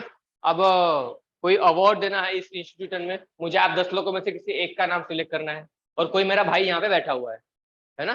तो यहाँ पे कॉन्फ्लिक्ट ऑफ इंटरेस्ट है, मैं एक टीचर हूँ, मुझे एक न्यूट्रल रह के सबका डिसीजन लेना है ना। फिर उस वक्त मेरा भाई भी यहाँ पे बैठा हुआ है, तो क्या मैं उसको विनर ये करता हूँ या फिर सबको इक्वली रखता हूँ, तो ये मेरा कॉन्फ्लिक्ट ऑफ इंटरेस्ट है। वैसे ही एक इंस्टीट्यूशन में भी होता है, किसी विमेन को एक किसी इंस्टीट्यूशन का प्रेसिडेंट अपॉइंट करना है, ठीक है, तो वहां पे वो वुमेन जो है वो किसी एमएलए की वाइफ है ना, तो ऑब्वियसली ऑब्वियसली ऑब्वियसली कि उसका इन्फ्लुएंस तो वहां पे होगा ही।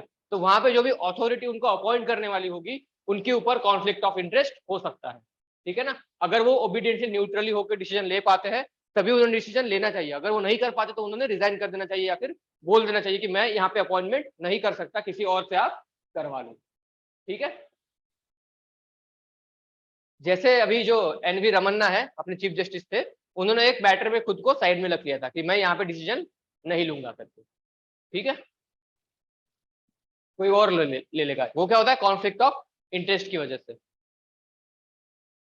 और दूसरी बात तो ये हो सकती है कि मैंने बोला कि एक एमएलए की वाइफ है ना, वो उसके अंदर बहुत ही ज्यादा क्वालिटीज है, वो बहुत ही ज्यादा एबल है, अपने पति से भी ज्यादा एबल है, उसके साथ बहुत स्मार्ट है, एजुकेशनली वेल क्वालिफाइड है, फिर भी किसी इंस्टीट्यूशन का ये कोड है, अगर कोई एमएलए की वाइफ है तो उनको हम लोग नहीं बनाएंगे, यहाँ पे फिर उस पर्सन का लॉस है वहां पे, है ना। तो ये दोनों साइड से देखना पड़ता है हमें कॉन्फ्लिक्ट ऑफ इंटरेस्ट, ठीक है।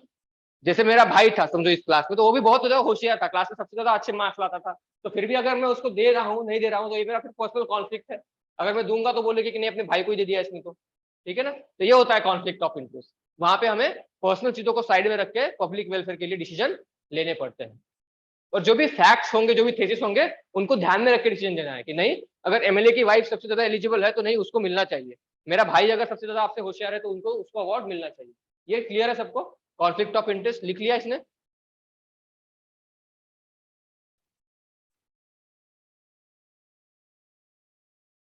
फिर है कैरेक्टर। इनकी जो भी कॉन्फ्लिक्ट होंगी उनको डिफाइन करने में आपका कैरेक्टर बहुत ज्यादा इंपॉर्टेंट होता है। एरिस्टोटल ने भी कहा था कैरेक्टर के अंदर बेसिक बेसिक इसेंशियल अच्छी क्वालिटीज होनी ही चाहिए। ठीक है,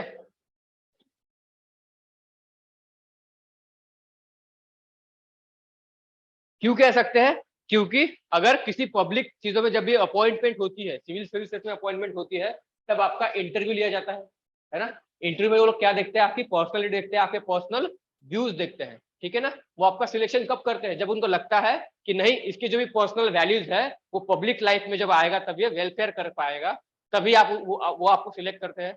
और जो उनको जब लग जाता है कि नहीं, इसकी जो बेसिक कोर वैल्यूज है कहीं ना कहीं फॉल्टी पीस है ये, तो ये आपको छोड़ देते हैं, वहां पे कम मार्क्स देते हैं फिर, है ना। ठीक है, तो इसका मतलब क्या है? पब्लिक लाइफ में जब हम आते हैं, जो भी सिलेक्शन किसी इंस्टीट्यूशन में हमारा होता है, तो उससे पहले हर जगह पे हमारा इंटरव्यू होता है। तो वो लोग क्या देखते हैं कि प्राइवेट लाइफ में इनका बिहेवियर कैसे होगा। वो क्वेश्चनिंग करते हैं, केसेस रखते हैं हमारे सामने, उनकी यहाँ पे हमको आंसर डिसीजन लेने को लगाते हैं, है ना। तो बेसिकली जज करते हैं, डिसीजन लेते हैं कि हम लोग कैसे बिहेव करेंगे पब्लिक लाइफ में। ठीक है ना। तीसरा होगा कैरेक्टर।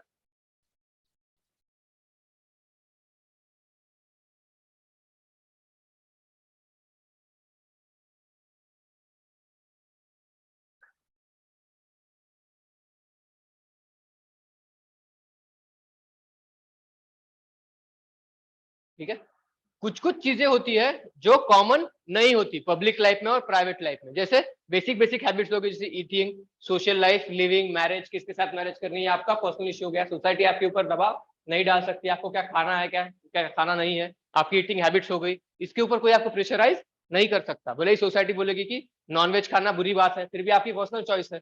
आप बोलोगे मुझे खाना है तो मैं खाऊंगा, है ना। उसमें आपको कोई वो नहीं कर सकता, ना नहीं बोल सकता। तो या कुछ कुछ चीजें होती है, कितना भी स्पेसिफाई कर दो, कुछ ना कुछ चीजें तो आपकी पर्सनल होती है, वहां पे पब्लिक लाइफ इंटरफियर नहीं कर सकती। ठीक है,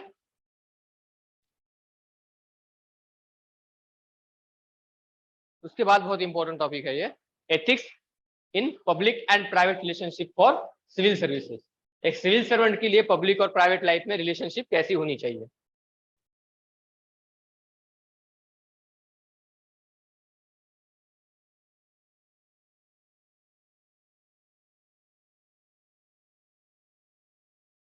उसको लिखना, civil servants are subject to different standards of behaviour.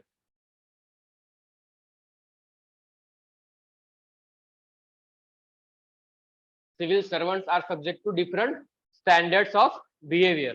That is, they are subject to conduct rules, which even guide their private rules.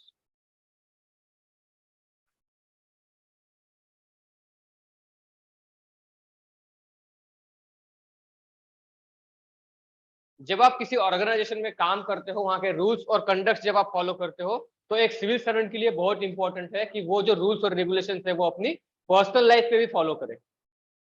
ठीक है, एग्जाम्पल्स हम लोग आगे देखेंगे कैसे कैसे होता है। लिख लिया? दो लाइन ही लिखनी थी बस, लिख लिया?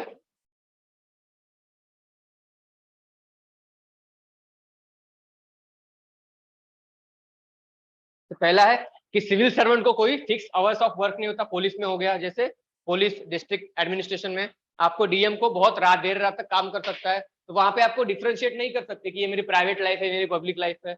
दोनों में आपको टाइम देना पड़ेगा। ठीक है, वर्क अवर का नहीं होता तो कभी कभी आपको प्राइवेट लाइफ पब्लिक को लाना पड़ेगा, प्राइवेट में पब्लिक को प्राइवेट में लाना पड़ेगा। ये आपको करना पड़ सकता है, इसलिए आपको दोनों भी जगह एक ही वैल्यू फॉलो करनी पड़ सकती है। दूसरा है,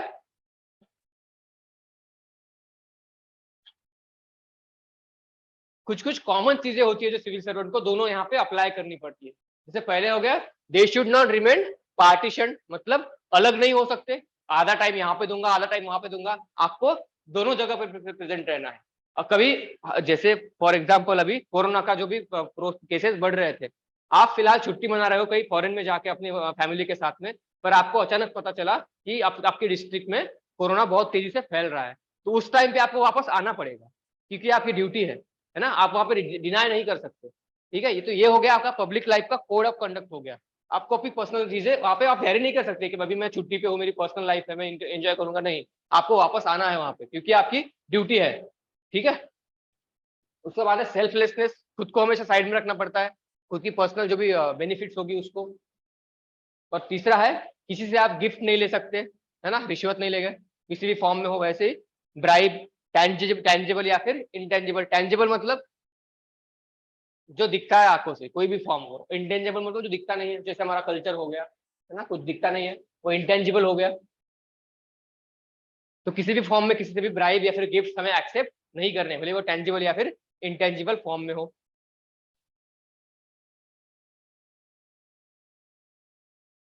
और पॉलिटिकली न्यूट्रल रहना है हमें। आज कांग्रेस की सरकार है तो उनके फेवर में हो गए, फिर बीजेपी की सरकार में, हमें किसी के फेवर में नहीं जाना, हमें न्यूट्रल रह के काम करना है पब्लिक के लिए, क्योंकि हम पब्लिक सर्वेंट होते हैं। तीसरा लियो, देखो,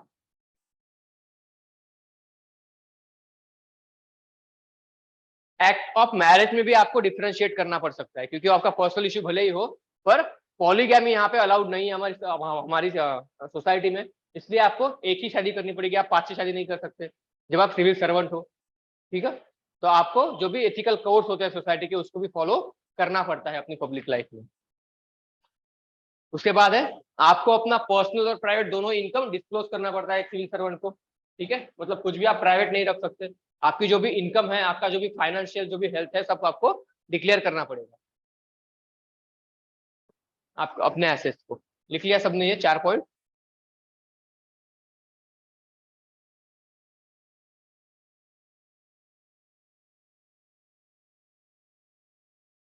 अब सिविल सर्वेंट की एक्टिविटीज को रेगुलेशन में कैसे लाते हैं, how should they be regulated, कैसे है, they should have to show some standard of conduct.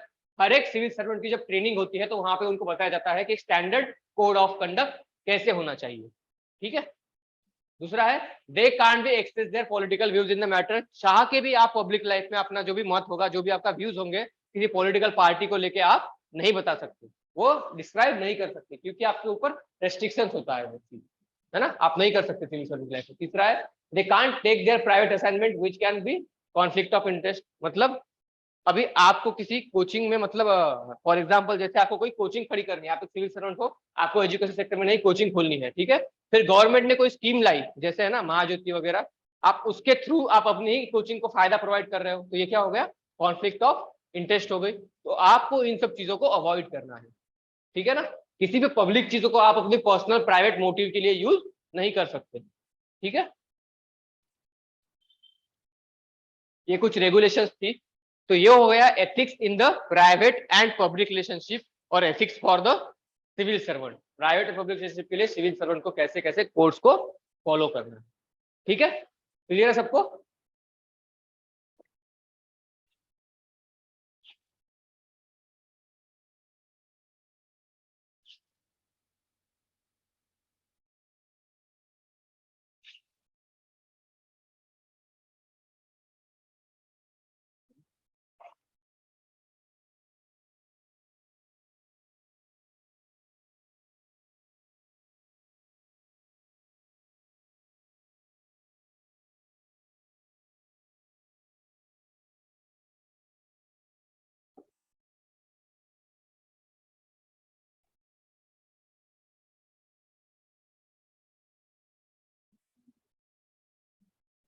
डालो heading, ethics in IR, ethics in international relationship.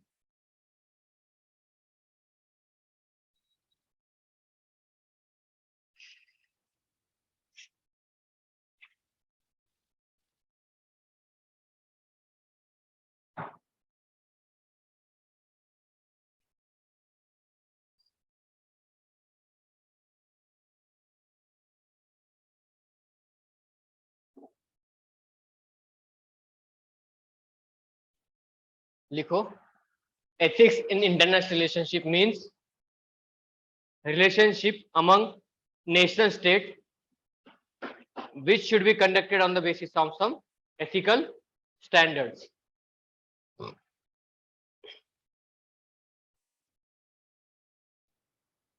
जितनी भी कंट्रीज होती है सब में जो भी रिलेशनशिप हो वो किसी ना किसी एथिकल स्टैंडर्ड पे बेस्ड होनी चाहिए।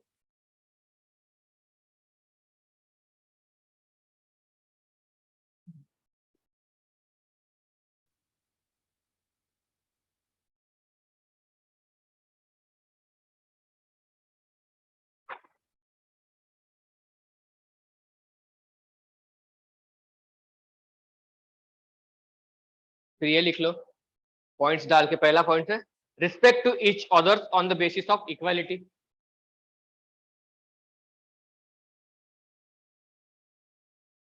जैसे सारी कंट्रीज को इक्वली ट्रीट करना है, नेपाल भी उतना ही इंपॉर्टेंट है हमारे लिए और अमेरिका भी उतना इंपॉर्टेंट है ना। सारी कंट्रीज हमें इक्वली ट्रीट करनी है। दूसरा है respect to independence and sovereignty. सारी कंट्रीज की इंडिपेंडेंस और सबकी सॉवरेनिटी को हमें इक्वली ट्रीट करना है, रिस्पेक्ट करनी है सबकी। उसके बाद है respecting human resources and human values. किसी कंट्रीज के जो भी ह्यूमन रिसोर्सेज है, जैसे फॉर एग्जांपल रेफ्यूजीज आते हैं हमारे यहाँ पे, इलीगल माइग्रेंट्स आते हैं, पर वो ह्यूमन है तो हमें उनको ह्यूमनली ट्रीट करना है सबको। रोहिंग्यास वगैरह हमारे दिल्ली में आके बसे हुए हैं ना, सभी जो इलीगल माइग्रेंट्स है सभी उनको हमें इक्वली ट्रीट करना है सबको, और ह्यूमन वैल्यूज को फॉलो करना होता है। जैसे प्रिजनर्स ऑफ वॉर हो गया, उनके साथ ह्यूमन ट्रीटमेंट करनी है, ये हो गई। फिर उसका है प्रमोटिंग इंटरडिपेंडेंस। कोई भी कंट्री वर्ल्ड में ऐसी नहीं है जो खुद पे पूरी तरह डिपेंडेंट हो सके, किसी ना किसी चीज के लिए हमें बाहर से कुछ ना कुछ चीजें इंपोर्ट करती है, मतलब किसी ना किसी चीज को लेकर हम लोग एक दूसरे पे इंटर डिपेंडेंट है। तो ये डिपेंडेंसी हमें दिन ब दिन बढ़ानी चाहिए, कम नहीं करनी चाहिए हमें ना। वसुदैव कुटुंबकम की भावना है ना हमारी एक, मतलब सब पूरा जग, पूरा जो वर्ल्ड है वो हमारा घर है, हमें सबको एक घर की जैसे ट्रीट करना है, वो बोलते हैं वसुदैव कुटुंबकम। प्रमोटिंग इंटरडिपेंडेंस के सामने एग्जांपल करके लिखना वसुदैव कुटुंबकम, इंडिया का जो भी वो है स्लोगन है।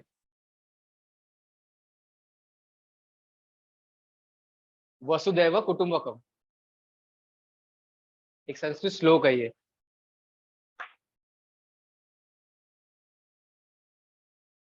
उसके बाद लिखना working for common good for society, that is for entire human kind. उसको बोलते हैं ग्लोबल कॉमन गुड्स, सबके भले के लिए काम करना है हमेशा हमारी जो भी पॉलिसी होगी। जैसे हमारे इंडिया का जो भी अभी वो है ना न्यूक्लियर पॉलिसी, वो फर्स्ट यूज का नहीं है, नो फर्स्ट यूज पॉलिसी बोलते हैं, मतलब किसी भी खिलाफ हम लोग पहले हमारा न्यूक्लियर वेपन यूज नहीं करेंगे, क्योंकि हमें पता है कि उससे कितना बड़ा वो लॉस हो सकता है पूरी ह्यूमन काइंड का। ठीक है।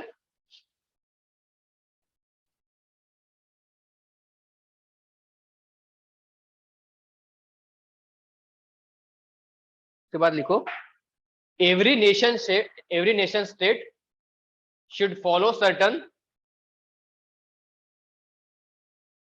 should follow certain social, economical and political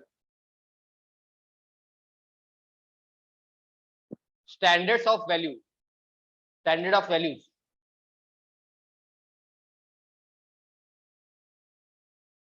which should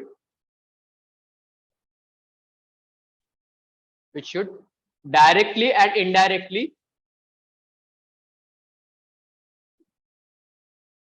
contribute, which should directly and indirectly contribute in the welfare of humankind।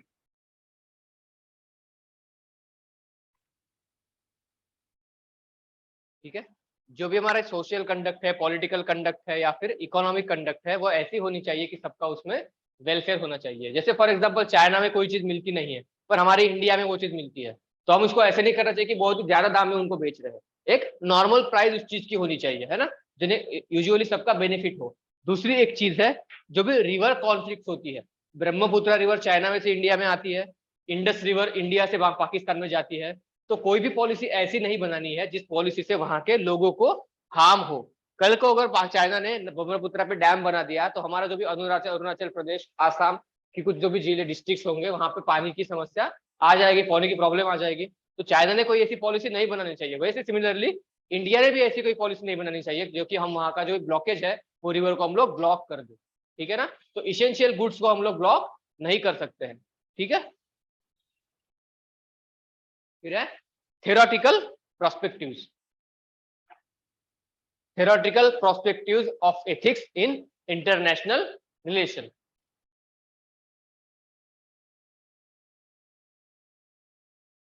जैसे कि हमारे इंटरनेशनल में हमारा एथिकल कोड कैसे होना चाहिए, ये हमें थेरीज में कहाँ कहाँ पे मिलता है, हमारे के ancient, medieval time, modern time में कैसी कैसी जगह हमें इनके रेफरेंसेस दिए जाते हैं थ्योरेटिकल प्रोस्पेक्टिव में, मतलब लिखा कहा गया है। पहला एविडेंस हमें मिलता है कौटिल्य के अर्थशास्त्र में, लिख लो ये पहला। कौटिल्य इन हिज अर्थशास्त्र emphasize on the ethics in foreign relationship.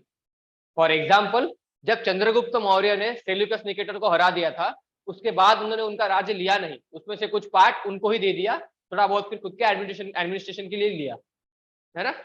और उनको मतलब उन्होंने बुरा ट्रीटमेंट नहीं दिया, अच्छा ही ट्रीटमेंट करके वहां से निकले थे।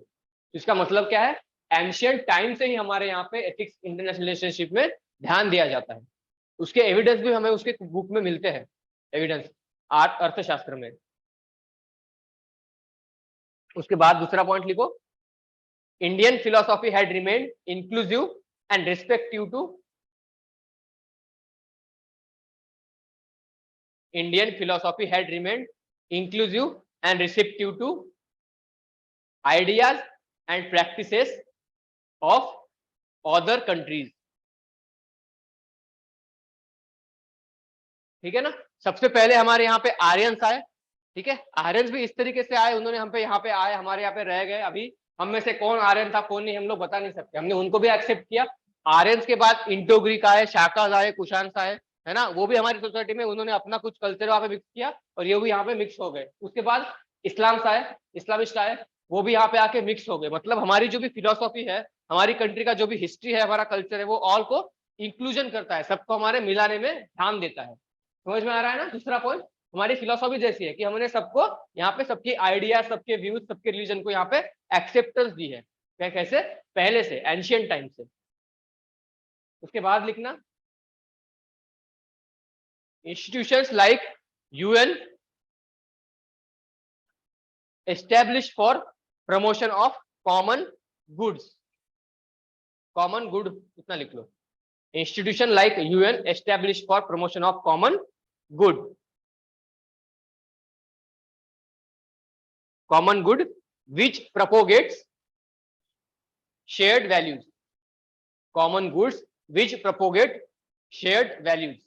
अब कौन सी वैल्यूज ये लोग शेयर करते हैं यूएन। यूएन बेसिकली किस चीज के लिए बनाया गया था, यूएन के पहले एक और इंस्टीट्यूशन था, उसका था लीग ऑफ नेशन।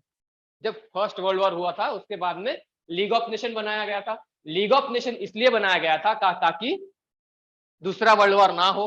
तो वो इंस्टीट्यूशन हो गया फेलियर, दूसरा वर्ल्ड वॉर हुआ। उसके दूसरे वर्ल्ड वॉर के बाद हम पूरे दुनिया के लीडर्स ने मिलकर यूएन को बनाया, उसका पर्पस था तीसरा वर्ल्ड वॉर ना हो। तो ये भी कह सकते हैं कि यूएन काफी हद तक जो भी उसका पर्पस था उसमें अभी तक फुलफिल मतलब सेटिस्फाइड रहा है, भले ही उसकी लिमिटेशन बहुत ज्यादा है, पर उसको हम डिस्कस नहीं करेंगे, उसका जो पॉजिटिव आउटकम है उसको ध्यान में रखेंगे, ठीक है। यूएन कुछ कुछ चीजों को प्रमोट करता है, जैसे ह्यूमन राइट डिक्लेरेशन यूएन ने डिक्लेयर की है कि हर एक स्टेट में कुछ कुछ ह्यूमन राइट्स है उनका फॉलो होना चाहिए। तो बेसिकली ह्यूमन राइट्स हर चीजों में फॉलो करती है। एक्सपेक्टेशन चलो होता है जहाँ पे बड़ी बड़ी पावर्स इन्वॉल्व होती है वहां पे उनको बत्ती गुल हो जाती है, कुछ कर नहीं सकता यूएन वहां पे। अमेरिका, रशिया, अभी यूक्रेन में रशिया ने क्या क्या सबको पता है, पर यूएन ने कुछ कहा उनको नहीं कहा, ठीक है ना। तो ये अलग बात है, पर कहने के लिए तो यूएन, बाकी जहाँ पे अगर इंडिया इन्वॉल्व है, छोटी छोटी कंट्रीज इन्वॉल्व है, तो वहां पे ये लोग ह्यूमन राइट का थप्पा लेके पहुंच जाते हैं, है ना। तो ये हो गई चीज। दूसरी है, इट हैज कन्वेंशन फॉर, उनके लिए अलग अलग कन्वेंशन है, मतलब वुमेन्स के लिए ट्रीट करने के लिए उनकी अलग से कन्वेंशन है, हर एक के कल्चर को ट्रीट करने के लिए यूएन की अलग बॉडी है। यूनेस्को पता है ना आपको, यूनेस्को, यूनेस्को के बारे में पढ़ा है, वो क्या करता है, कल्चर को कंजर्व करने का काम करता है ना। एक वुमेन्स के प्रमोशन के लिए उसकी अलग बॉडी है, फिर पॉलिटिकल पर्सपेक्टिव के लिए सबको रिस्पेक्ट मिलनी चाहिए उसके लिए अलग बॉडी है। मतलब यूएन की हर फील्ड में अलग अलग बॉडी है, वो ध्यान देने की कोशिश करता है कि सबका कैसे इंटरेस्ट एक दूसरे के साथ बना रहे, ठीक है ना। ये प्रोस्पेक्टिव लिख लो, उसमें शेयर्ड वैल्यू कौन सी है। पहली है declaration of human rights, to treat human as equal, और दूसरा है it has different conventions for respecting womens, to conserve cultural perspective, और तीसरा है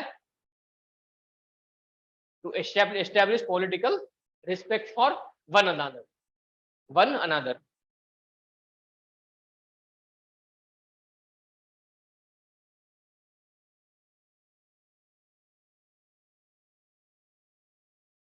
ठीक है, आगे का लिखो।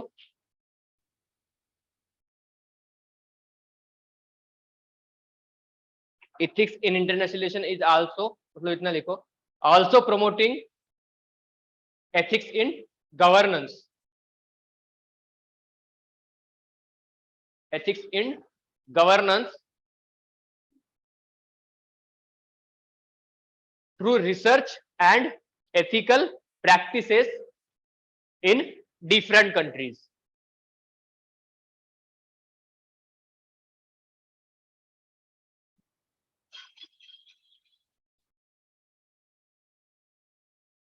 देखिए, जो भी डेवलपमेंट मॉडल्स होते हैं अलग अलग कंट्रीज के, जैसे स्कैंडिनेवियन कंट्रीज है, स्कैंडिनेवियन कंट्रीज कौन सी है, नॉर्वे, स्वीडन, फिनलैंड, इनके जो भी डेवलपमेंट मॉडल्स है हम कोशिश करते हैं कि उनको हम लोग फॉलो करें। ठीक है ना, इंदिरा गांधी के टाइम में उन्होंने कोशिश की थी कि स्कैंडिनेवियन कंट्री के डेवलपमेंट मॉडल को इंडिया में इंप्लीमेंटेशन किया जाए। उनका एक कॉन्सेप्ट है ना, गरीबी हटाओ करके, है ना, तो उसमें उन्होंने कोशिश की थी कि उनके मॉडल्स को इंप्लीमेंटेशन करें। मतलब जिस किसी भी कंट्री की पॉजिटिव अप्रोच होती है वो सक्सेस हो जाती है गवर्नेंस के अंदर, वो हम लोग हमारी कंट्री में इंप्लीमेंटेशन करने की कोशिश करते हैं। खाली हम नहीं, कुछ प्रैक्टिसेस हमारी भी होगी जो अच्छी होगी, वो लोग भी इंक्लूड करने की कोशिश करते हैं। जैसे कोरोना के टाइम पे नमस्ते वाला हुआ था, है ना, ये सब एग्जांपल्स हो गए कैसे हम लोग एक दूसरे की प्रैक्टिसेस को फॉलो करते हैं एथिकली के उसमें। ठीक है, उसके बाद लिखो एथिक्स इन सिविल सर्विसेज।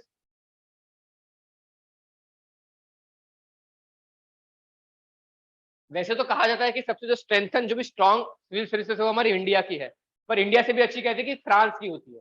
तो हम लोग क्या करते हैं, जो भी कोर्स और कंडक्ट है वो एक दूसरे के साथ इंटरमिंगल करते रहते हैं, एक्सचेंज करते रहते हैं, ताकि जो भी हमारी सर्विसेज है वो स्ट्रॉन्ग बनी रहे और चेंजेस को हम लोग एडॉप्ट करते रहे। हमारे जो भी चेंजेस, जो भी टेक्नोलॉजी हमारे यहाँ पे इंप्लीमेंटेशन हो रही है, बाकी जो भी टेक्नोलॉजी बाहर देश में इंप्लीमेंट हो रही है, उन सबको मिक्स करते रहे, ताकि हम अच्छी तरीके से और बेटर वे से गवर्नेंस प्रोवाइड कर सके हमारे सिटीजन्स को।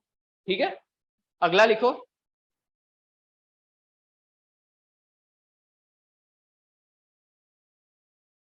It plays very important role in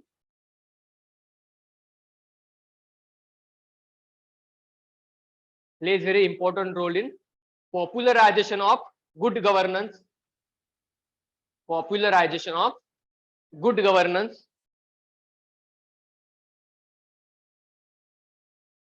democratic governance, and sustainable development goals।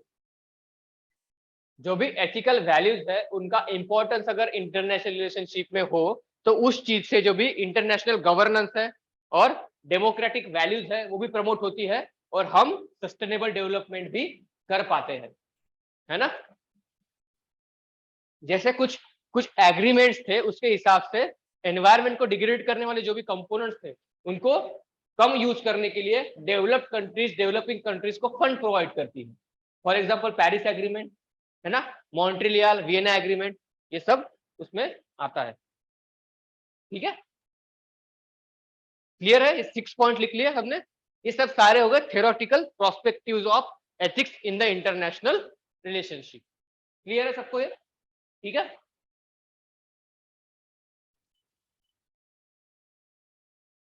वही है, यूएन का रोल बहुत सिग्निफिकेंट है, मैंने जैसे आप लोगों को बताया वही बताया यहाँ पे।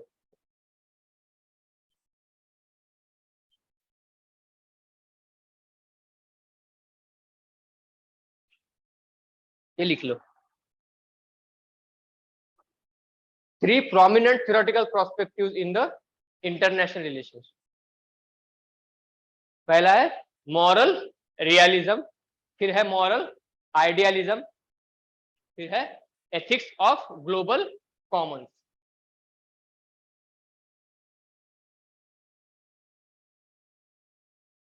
ये सब क्या क्या है हम लोग एक एक करके डिस्कस करेंगे। पहले हेडिंग डाल लो। थ्योरेटिकल पर्सपेक्टिव में 3 अलग अलग बड़े बड़े इंपॉर्टेंट पर्सपेक्टिव्स है। जैसे हमने नॉर्मेटिव में पढ़ा था ना 2 थ्योरीज है, वैसे यहाँ पे ये 3 है एथिक्स इन इंटरनेशनल रिलेशनशिप में। मॉरल रियलिज्म, मॉरल आइडियलिज्म और एथिक्स ऑफ ग्लोबल कॉमन। उसमें से पहला है मॉरल रियलिज्म।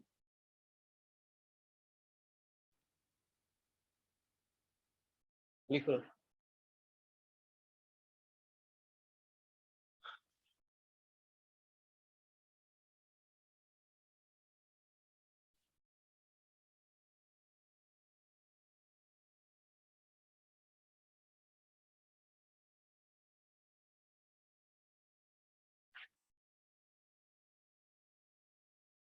लिख लिया सबने?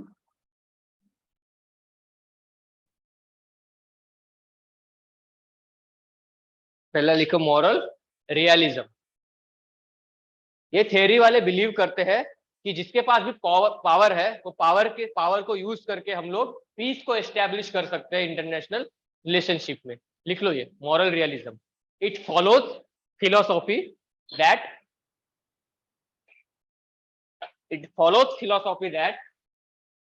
Power alone can establish peace and harmony in the world. मतलब अगर कोई कंट्री बहुत ज्यादा पावरफुल है तो वो पूरे वर्ल्ड के अंदर पीस को एस्टेब्लिश कर सकती है। जैसे अमेरिका के पास बहुत ज्यादा पावरफुल कंट्री है तो वो अपने पावर के यूज से पूरे वर्ल्ड में पीस एस्टेब्लिश कर सकती है। उसको बोलते हैं मॉरल रियलिज्म। इस फिलोसॉफी को बोलते हैं हम लोग मॉरल रियलिज्म।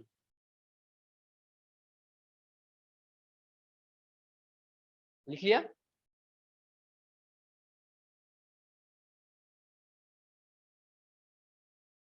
इसके अनुसार पावर एक बहुत इसेंशियल कंपोनेंट है। अगर हमें इंटरनेशनल रिलेशन में पीस, हार्मोनी और सिक्योरिटी को एस्टेब्लिश करना है तो पावर ही एक ऐसा रोल है जो बहुत ज्यादा इंपॉर्टेंस रखता है। जैसे यूएस का एक ब्लॉक है नेटो, तो इनका कहना यह है कि नेटो अगर कहीं पे अगर पीस डिस्टर्ब हो रहा है, हार्मोनी डिस्टर्ब हो रही है किसी कंट्री में, तो ये बोलते हैं कि नाटो के फोर्सेस को वहां पे भेज दो। वहां पे भेजने से क्या हो जाएगा, वहां पे पीस एस्टेब्लिश हो जाएगा। तो क्या ऐसे होता है? नहीं होता। ये मॉरल रियलाइजेशन के फीलिंग को इसीलिए हमने रिजेक्ट किया था। रिजेक्ट करने के पीछे का कारण यही है, देखो जहां जहां भी अमेरिका गया है वहां पे पीस एस्टेब्लिश नहीं हुआ, वहां पे और ज्यादा आतंक फैला है ना। वियतनाम को उठा लो, अफगानिस्तान को उठा लो, है ना, या फिर मिडिल ईस्ट में जाए देख लो, चाहे अफ्रीका में देख लो, ठीक है, नदन जितनी भी अफ्रीकन कंट्रीज है वहां पे देख लो, सारे इश्यूज वैसे के वैसे है, बल्कि इश्यूज और ज्यादा बढ़ गए हैं। तो ये जो भी संतुलन है, ये जो भी फिलोसॉफी है कि पावर यूज करके हम लोग पीस को एस्टेब्लिश कर लेंगे, ये गलत है। ठीक है ना। बट हमें समझना है कि कुछ ना कुछ फिलोसॉफी जितनी भी होती है हमें ये पढ़नी पड़ेगी, क्योंकि हमें आंसर में लिखना पड़ेगा कि ये थेरीज की, मॉरल रियलिज्म की पर ये थेरी फेलियर है। क्यों फेलियर है? क्योंकि फिर हम एग्जाम्पल देंगे अफ्रीका का, अफगानिस्तान का, वियतनाम का, जहां जहां भी हुआ वॉर वहां का।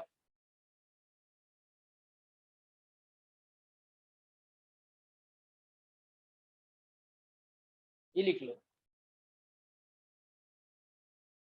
भले ही ये थ्योरी रिजेक्टेड है पर इसके कुछ कुछ कंपोनेंट्स है वो कहीं ना कहीं पे हमें हेल्प करते हैं इंटरनेशनल पीस को एस्टेब्लिश करने में या फिर बढ़ाए रखने में। कौन से फैक्टर है वो? पहला है मिलिट्री माइट डिफेंस, मतलब जो भी पावरफुल कंट्री होती है उसकी मिलिट्री बहुत ज्यादा स्ट्रांग होती है।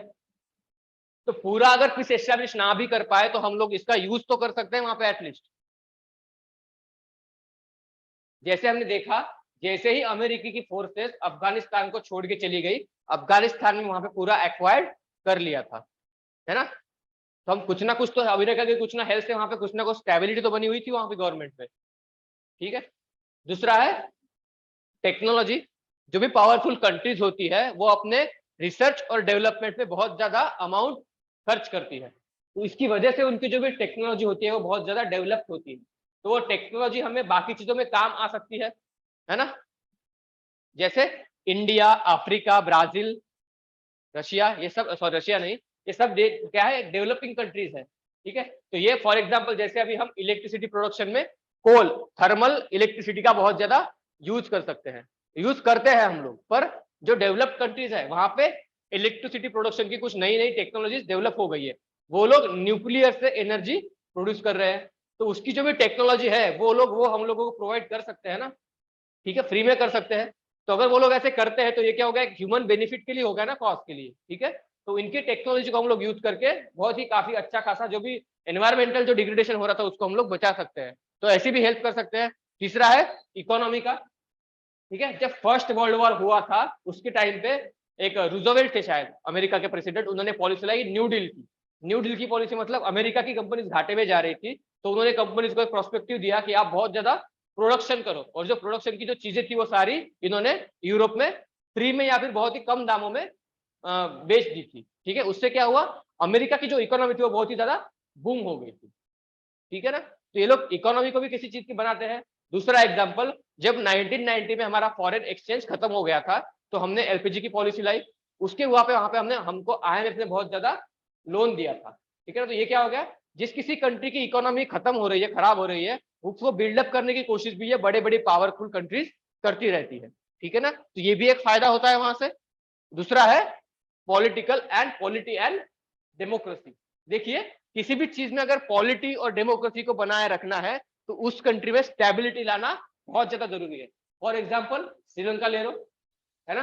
श्रीलंका की इकोनॉमी अगर खराब नहीं होती तो वहां पे पॉलिटिकल स्टेबिलिटी कभी टूटती नहीं।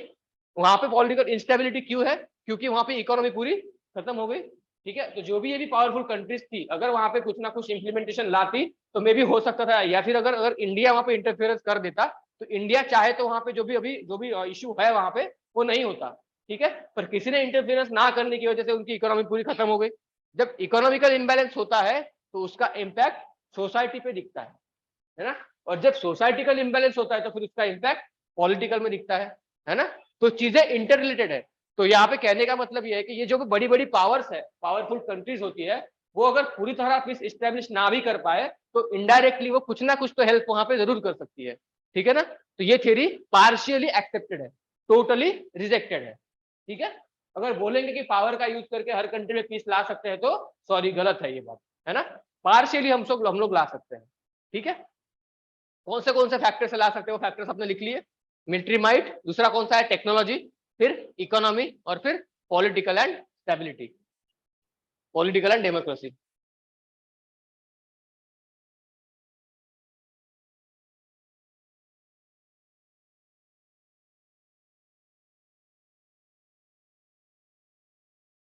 दूसरा था मॉरल आइडियलिज्म, लिख लो, मॉरल आइडियलिज्म।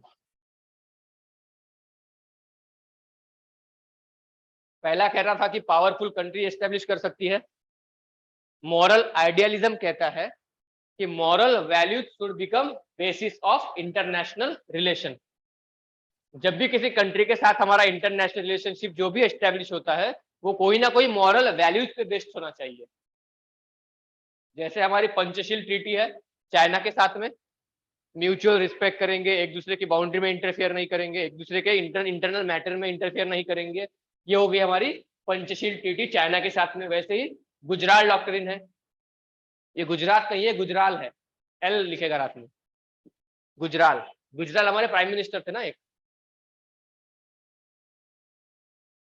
उन्होंने पॉलिसी दी थी।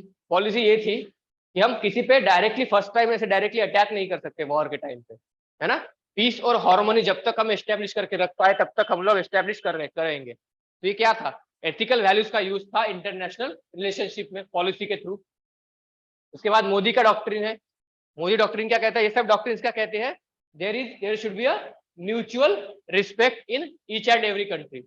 हम सबको एक दूसरे की कल्चर की, एक दूसरे की वैल्यूज की, सबकी रिस्पेक्ट करनी है। आपने देखा होगा मोदी जहां पे भी जाते हैं वहां का कपड़े पहन लेते हैं वो, है ना, और रिलेशनशिप एस्टेब्लिश करने की कोशिश करते हैं, है ना। मतलब हम सबकी कल्चर को हम लोग रिस्पेक्ट देते हैं, ठीक है। और एक दूसरे की सॉवरेनिटी को भी हमको इंटरेस्ट देना है। दूसरा, ह्यूमन राइट्स को भी इंपॉर्टेंस देना है, भले ही वो पाकिस्तान का सिटीजन हो, बस उसके भी कुछ ना कुछ ह्यूमन राइट्स है, ठीक है ना। तो हम सबको रिस्पेक्ट देते हैं, ये फॉलो, ये लिख लिया सबने, मॉरल आइडियलिज्म। मॉरल आइडियलिज्म मतलब क्लियर है सबको क्या है, जो भी इंटरनेशनल रिलेशन है वो किसी ना किसी मॉरल वैल्यूज पे बेस्ड होना चाहिए, उसको बोलते हैं हम लोग मॉरल आइडियलिज्म। और मॉरल रियलिज्म वो क्या था, नहीं, डिफाइन कैसे करेंगे? क्या था? आ गया, देखो, philosophy that power alone can establish peace and harmony. ये थोड़ा पता होना चाहिए आपको, लिख के आना चाहिए, है ना?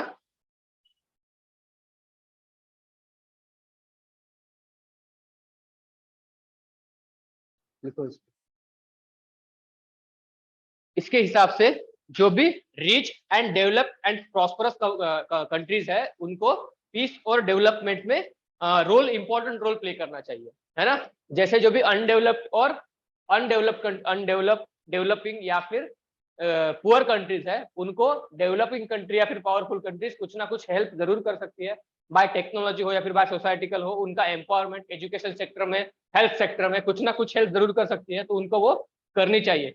किस ग्राउंड पे? मॉरल ग्राउंड पे, कुछ ना कुछ मॉरल तो होता है ना सबका, एक कम्युनिटी का वेलफेयर हो उस बेसिस पे, ठीक है? ये हो गया। दूसरा है जो भी पुअर एंड स्मॉल कंट्रीज है वहां पे इनको इकोनॉमिकली थोड़ा सा बिल्डअप भी देना चाहिए, है ना? वैसे यूएन करती है, यूएन की एक है ना ऑर्गेनाइजेशन, जिसको नोबेल प्राइज भी मिला था पिछली बार, तो नाम मुझे याद नहीं आ रहा। तो ये लोग ऐसे प्रोजेक्ट चलाते रहते हैं, जो भी छोटी छोटी कंट्रीज है, जो भी मतलब पुअर कंट्रीज है वहां पे बेनिफिट देने का, मतलब कुछ ना कुछ हंगर जहाँ पे ज्यादा है वहां पे बेनिफिट देते रहते हैं, ये लोग स्कीम चलाते हैं, है ना? हमारी कंट्रीज में भी कुछ ना कुछ स्कीम्स वर्ल्ड बैंक की हेल्प से चलती रहती है, हंगर को दूर करने में। पता है ना हमारे इंडिया में माल न्यूट्रिशन और हंगर की प्रॉब्लम बहुत ज्यादा है, ठीक है? तो उसको दूर करने में वर्ल्ड बैंक और जैसी इंटरनेशनल ऑर्गेनाइजेशन हमें हेल्प करती रहती है टाइम टू टाइम, या फिर वर्ल्ड बैंक लोन देती है, फिर एडीबी एशियन डेवलपमेंट बैंक हमें लोन देती है, अलग अलग बैंक का लोन हमें टाइम टू टाइम मिलता रहता है ना? या फिर कोई डेवलपमेंटल प्रोजेक्ट होगा, जैसे बुलेट ट्रेन है, वहां पे जापान की हेल्प आ चुकी है हमें, है ना? तो हमारी इंफ्रास्ट्रक्चर में डेवलप्ड कंट्रीज हमेशा कुछ ना कुछ इन्वेस्ट करता रहता है, ठीक है?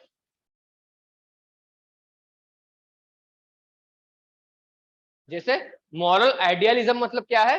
कंट्री हमेशा अपनी सॉवरेन डिसीजंस में हमेशा फ्री होनी चाहिए। जैसे अगर छोटी कंट्री भी है तो उसको उसका इंडिविजुअल राइट होना चाहिए। जैसे हमारे नेबरिंग कंट्री है नेपाल, श्रीलंका, तो हम उनकी फॉरेन पॉलिसी में कभी इंटरफेरेंस नहीं करते, जैसी होनी चाहिए वो अपने खुद के हिसाब से डेवलप करते हैं। इसका मतलब कहना यही है कि जो भी छोटी मोटी कंट्री भी होगी वहां पे उनका सॉवरेन राइट होना चाहिए कि जो भी डिसीजन वो लोग लेंगे, कैसे लेंगे, क्या लेंगे, वो उनके खुद के ऊपर डिपेंड करता है। कोई बड़ी कंट्री ने उनको इन्फ्लुएंस नहीं करना चाहिए, ठीक है? ये हो गया मॉरल आइडियलिज्म। हम क्या कर रहे हैं? एक दूसरे की सॉवरेनिटी को रिस्पेक्ट कर रहे हैं, एक दूसरे की वैल्यूज को, अपनी कंपोनेंट को, उसको रिस्पेक्ट कर रहे हैं।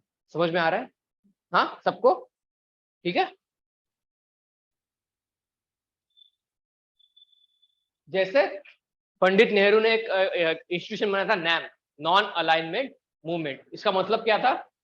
कोल्ड वॉर के टाइम पे वर्ल्ड दो फेजेस में बटा हुआ था, एक तो डेवलपिंग का, सॉरी, एक तो कैपिटलिस्ट कंट्री अमेरिका वगैरह यूरोपियन कंट्री, तो दूसरा था सोशलिस्ट कंट्रीज यूएसएसआर वगैरह, है ना? उस टाइम पे जो भी कंट्रीज रिसेंटली फ्रीडम मूवमेंट से मतलब आजाद हो रहे थे उन सबको, या फिर जो भी पूर्व मतलब थर्ड वर्ल्ड कंट्रीज है सबको मिला के नेहरू और कुछ नेताओं ने मिलके एक ऑर्गेनाइजेशन बनाई थी, उसका नाम था नाम नैम, नॉन अलाइनमेंट मूवमेंट। मतलब वो इन दोनों में ना जाके एक अपना ही एस्टेब्लिश करेंगे, डेवलप करेंगे, ठीक है? तो ये क्या हो गया? सबकी म्यूचुअल रिस्पेक्ट वहां पे होनी चाहिए। इस व्यू के साथ उन्होंने उस इंस्टीट्यूशन को बनाया था, ठीक है? ये लिख लो।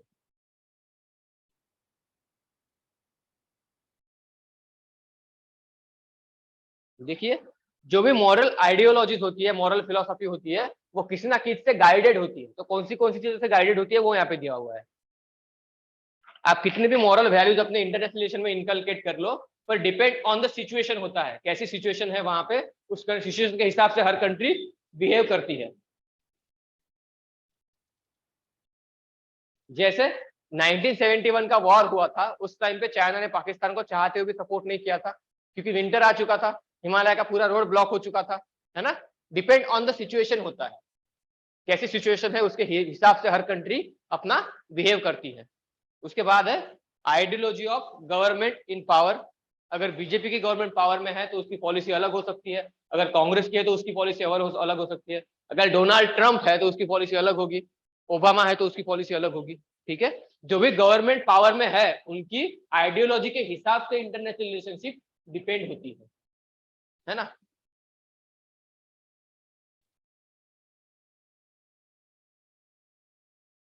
उसके बाद सबसे आखिरी और सबसे इंपॉर्टेंट है नेशनल इंटरेस्ट ऑफ कंट्री।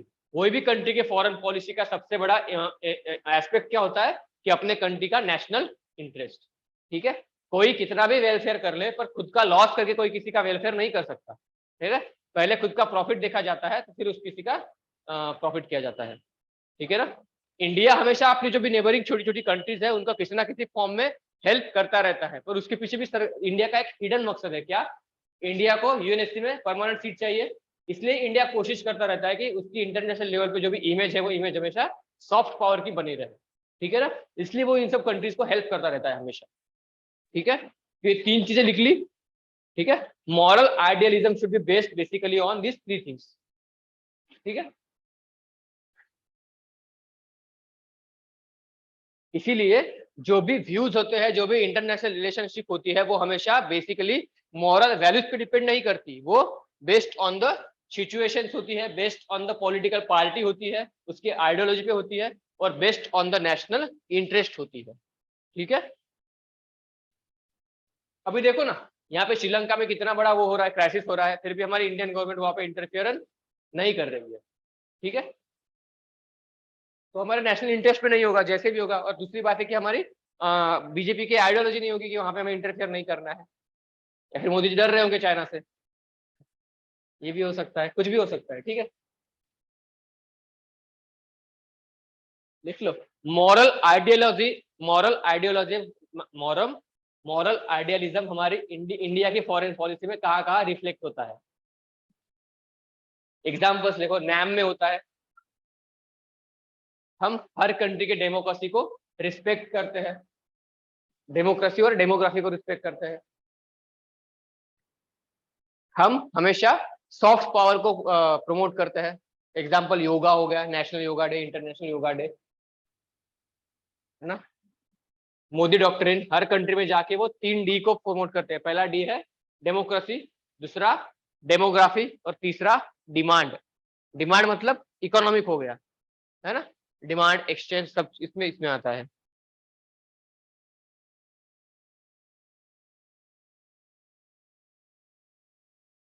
इसमें एक क्वेश्चन भी आ सकता है, डिड इंडिया लैक्स अग्रेशन, क्या इंडिया ने अग्रेसिव होना चाहिए? जैसे अभी श्रीलंका में क्राइसिस हो गया, सबको पता है कि श्रीलंका में क्राइसिस किस चीज की वजह से हुआ है, चाइना की वजह से हुआ है।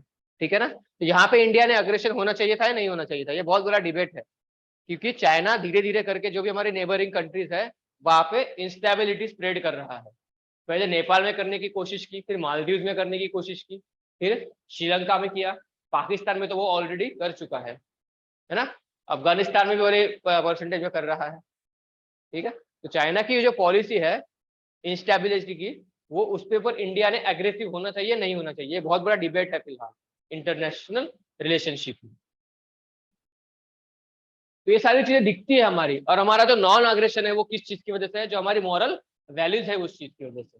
हम कभी किसी के मैटर में इंटरफेयर नहीं करते, ये हमारी मॉरल वैल्यू है ना। तो ये एग्जाम्पल्स है मॉरल आइडियलिज्म हमारी फॉरेन पॉलिसी में कहाँ कहाँ दिखता है। लिख लिया सबने ये? ठीक है, तीसरा था इथिक्स ऑफ ग्लोबल कॉमन्स। पहला था मॉरल रियलिज्म जहाँ पे पावर के हिसाब से था, दूसरा था मॉरल आइडियलिज्म जहाँ पे इंटरनेशनल रिलेशनशिप में हम लोग एथिकल वैल्यूज को फॉलो करते हैं। हमने देखा कि इंडिया की फॉरेन पॉलिसी में हम कैसे कैसे उस चीज को जस्टिफाई कर सकते हैं कि हमने मॉरल वैल्यूज को फॉलो किया। फिर हम देख रहे हैं ethics of global common. Global common का मतलब होता है कुछ कुछ ऐसी नेचुरल रिसोर्स है जिन पे सबका हक है। फॉर एग्जाम्पल लैंड, वाटर, है ना, एयर, इन सब पे सबका अधिकार है क्योंकि सबके लिए कॉमन होती है। फिर भी इंडिया ने, मतलब इंडिया ने, सॉरी, पूरे वर्ल्ड ने एयरलाइंस बनाई हुई है, तो यहाँ पे सबका एयर स्पेस होता है। अगर पाकिस्तान ने बोल दिया कि इंडिया का कोई एयरक्राफ्ट मेरी एयर स्पेस से ट्रैवल नहीं करेगा तो हम नहीं कर सकते। ठीक है ना, ये उसकी सॉवरिटी होती है। वैसे ही पानी के उसमें हो गया, जैसे अभी क्राइसिस चल रहा है ना साउथ चाइना सी में, वाटर के सॉवरिटी के ऊपर, तो ये सब हो गया, वहां पे इश्यूज चलते रहते हैं। ठीक है ना, ग्लोबल कॉमन के ऊपर लिख लो।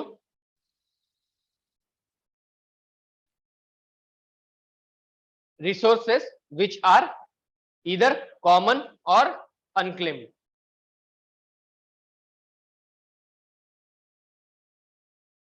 resources which are either common or unclaimed are termed as global commons. Are termed as global common.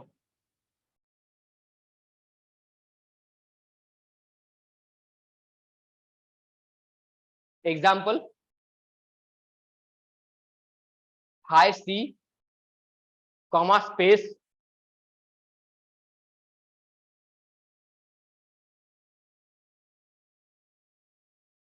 Comma लिखो साइबर स्पेस,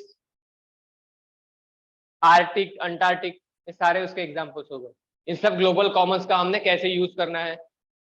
अमेरिका वहां पे झंडा गाड़ देगा, बोलेगा नहीं ये पूरा अंटार्कटिका हमारा है, तो ऐसे नहीं चलेगा ना, वो तो सबके लिए है, वो तो सबका है। स्पेस में जाके, मून पे जाके बोलेगा कि नहीं मून हमारा है, ऐसे नहीं चलेगा, तो सबका कॉमन होता है।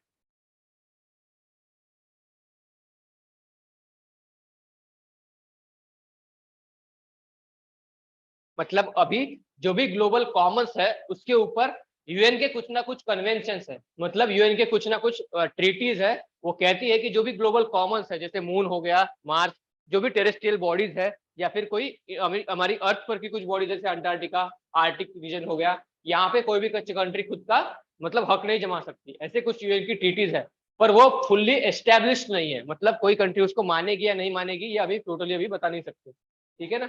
यूजुअली क्या होता है, पावरफुल कंट्रीज उनकी ट्रीटीज को मानती ही नहीं, ठीक है। और दूसरी बात तो ये भी है कि ये ग्लोबल कॉमन ह्यूमैनिटी के सर्वाइवल के लिए बहुत ज्यादा इंपॉर्टेंट है ना।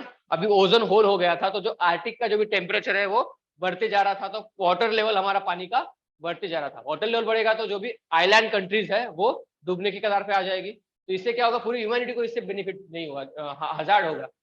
और क्या हो सकता है, जो भी इंडिया की जो भी बॉर्डर मतलब सी शोर पे जितनी भी बड़ी बड़ी सिटीज है, बम्बई हो गया, कोलकाता हो गया, चेन्नई है, बैंगलोर, ये जो बड़ी बड़ी सिटीज है, तिरुवनंतपुरम, ये सारी डूब जाएगी, है ना। अल्टीमेटली अब सबको इफेक्ट करेगा ना, तो हर चीजें कहीं ना कहीं पे इंटरलिंक्ड होती है इंटरनेशनल रिलेशन में। कोई कंट्री अगर कुछ बुरा कर रही है तो उसका इम्पैक्ट सब पे इक्वली होता है। सबसे बड़ा एग्जाम्पल है कोरोना वायरस का, कोविड का, है ना। एक्सपेरिमेंट किया चाइना ने, भुगता पूरा कंट्री ने, मतलब पूरे वर्ल्ड ने उसको भुगता है, ठीक है। इसीलिए जो भी नेशन स्टेट है सारे कंट्रीज की, उन कॉमन ग्लोबल कॉमन्स को लेके कुछ ना कुछ स्पेसिफिक पॉलिसी होनी चाहिए, है ना, कि उनको हजार्ड नहीं करना, ठीक है। तो ये बेसिक 3 फिलोसॉफीज हो गई इंटरनेशनल रिलेशन की। पहली थी मॉरल रियलिज्म, दूसरी है मॉरल आइडियलिज्म, तीसरी है ethics for common global Commons, ठीक है।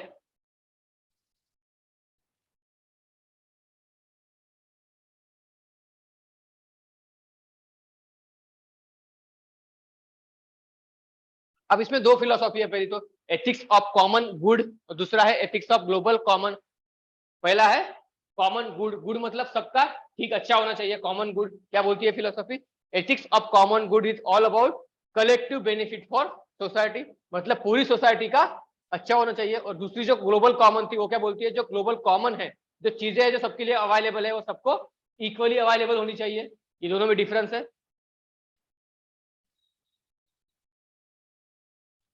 ये जो फिलोसॉफी है कॉमन गुड की, मतलब सोसाइटी का ओवरऑल अच्छा होना चाहिए, ये एंशियंट टाइम पे प्लेटो और एरिस्टोटल ने प्रमोट किया था, ठीक है। और अभी मॉडर्न टाइम पे जॉन रॉस ने प्रमोट करने की कोशिश की है। उसने बताया था ना थ्योरी ऑफ जस्टिस में कि सबको इक्वल जस्टिस मिलना चाहिए, है ना, रिडिस्ट्रीब्यूटिव जस्टिस, वो था।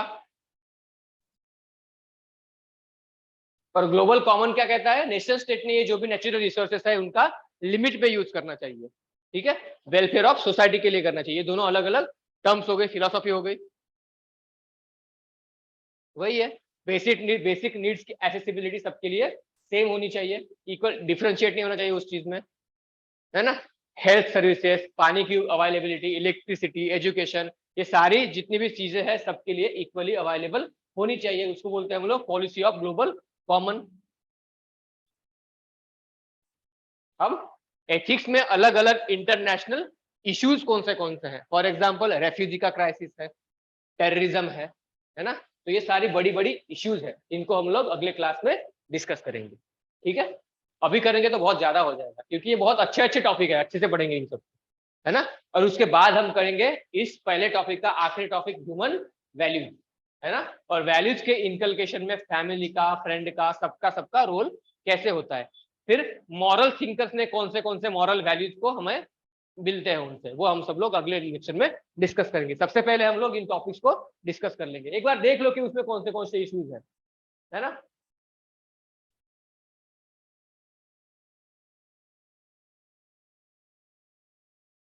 देखो, वॉर, वॉर के टाइम पे कौन से इश्यूज होते हैं, सारे आएंगे। उसका हेल्प हमें देखेंगे कि बाकी इसमें कैसे कैसे यूज होता है इन सबका। रेफ्यूजी क्राइसिस है इंटरनेशनल रिलेशनशिप में, माइग्रेंट, इकोनॉमिक माइग्रेंट, सबके अलग अलग टाइप होते हैं। रेफ्यूजी क्राइसिस, टेररिज्म, ये भी एक बहुत बड़ा समस्या है सबके लिए इंटरनेशनल रिलेशनशिप में। टेररिज्म, फिर है नेशनल इंटरेस्ट को कैसे हमें वो करना है, प्रमोट करना है इंटरनेशनल।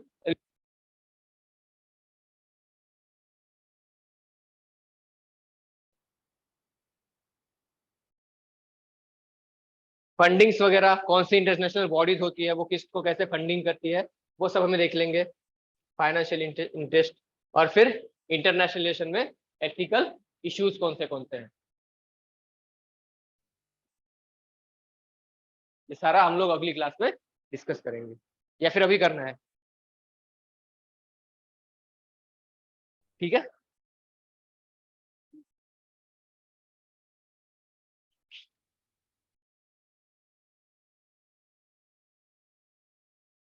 कल की, हाँ अभी कर देता हूँ।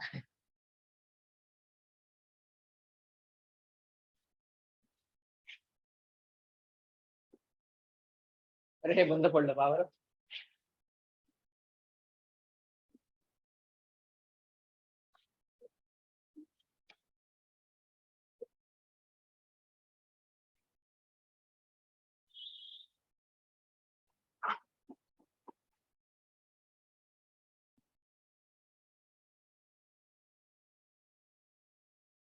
झालं झालं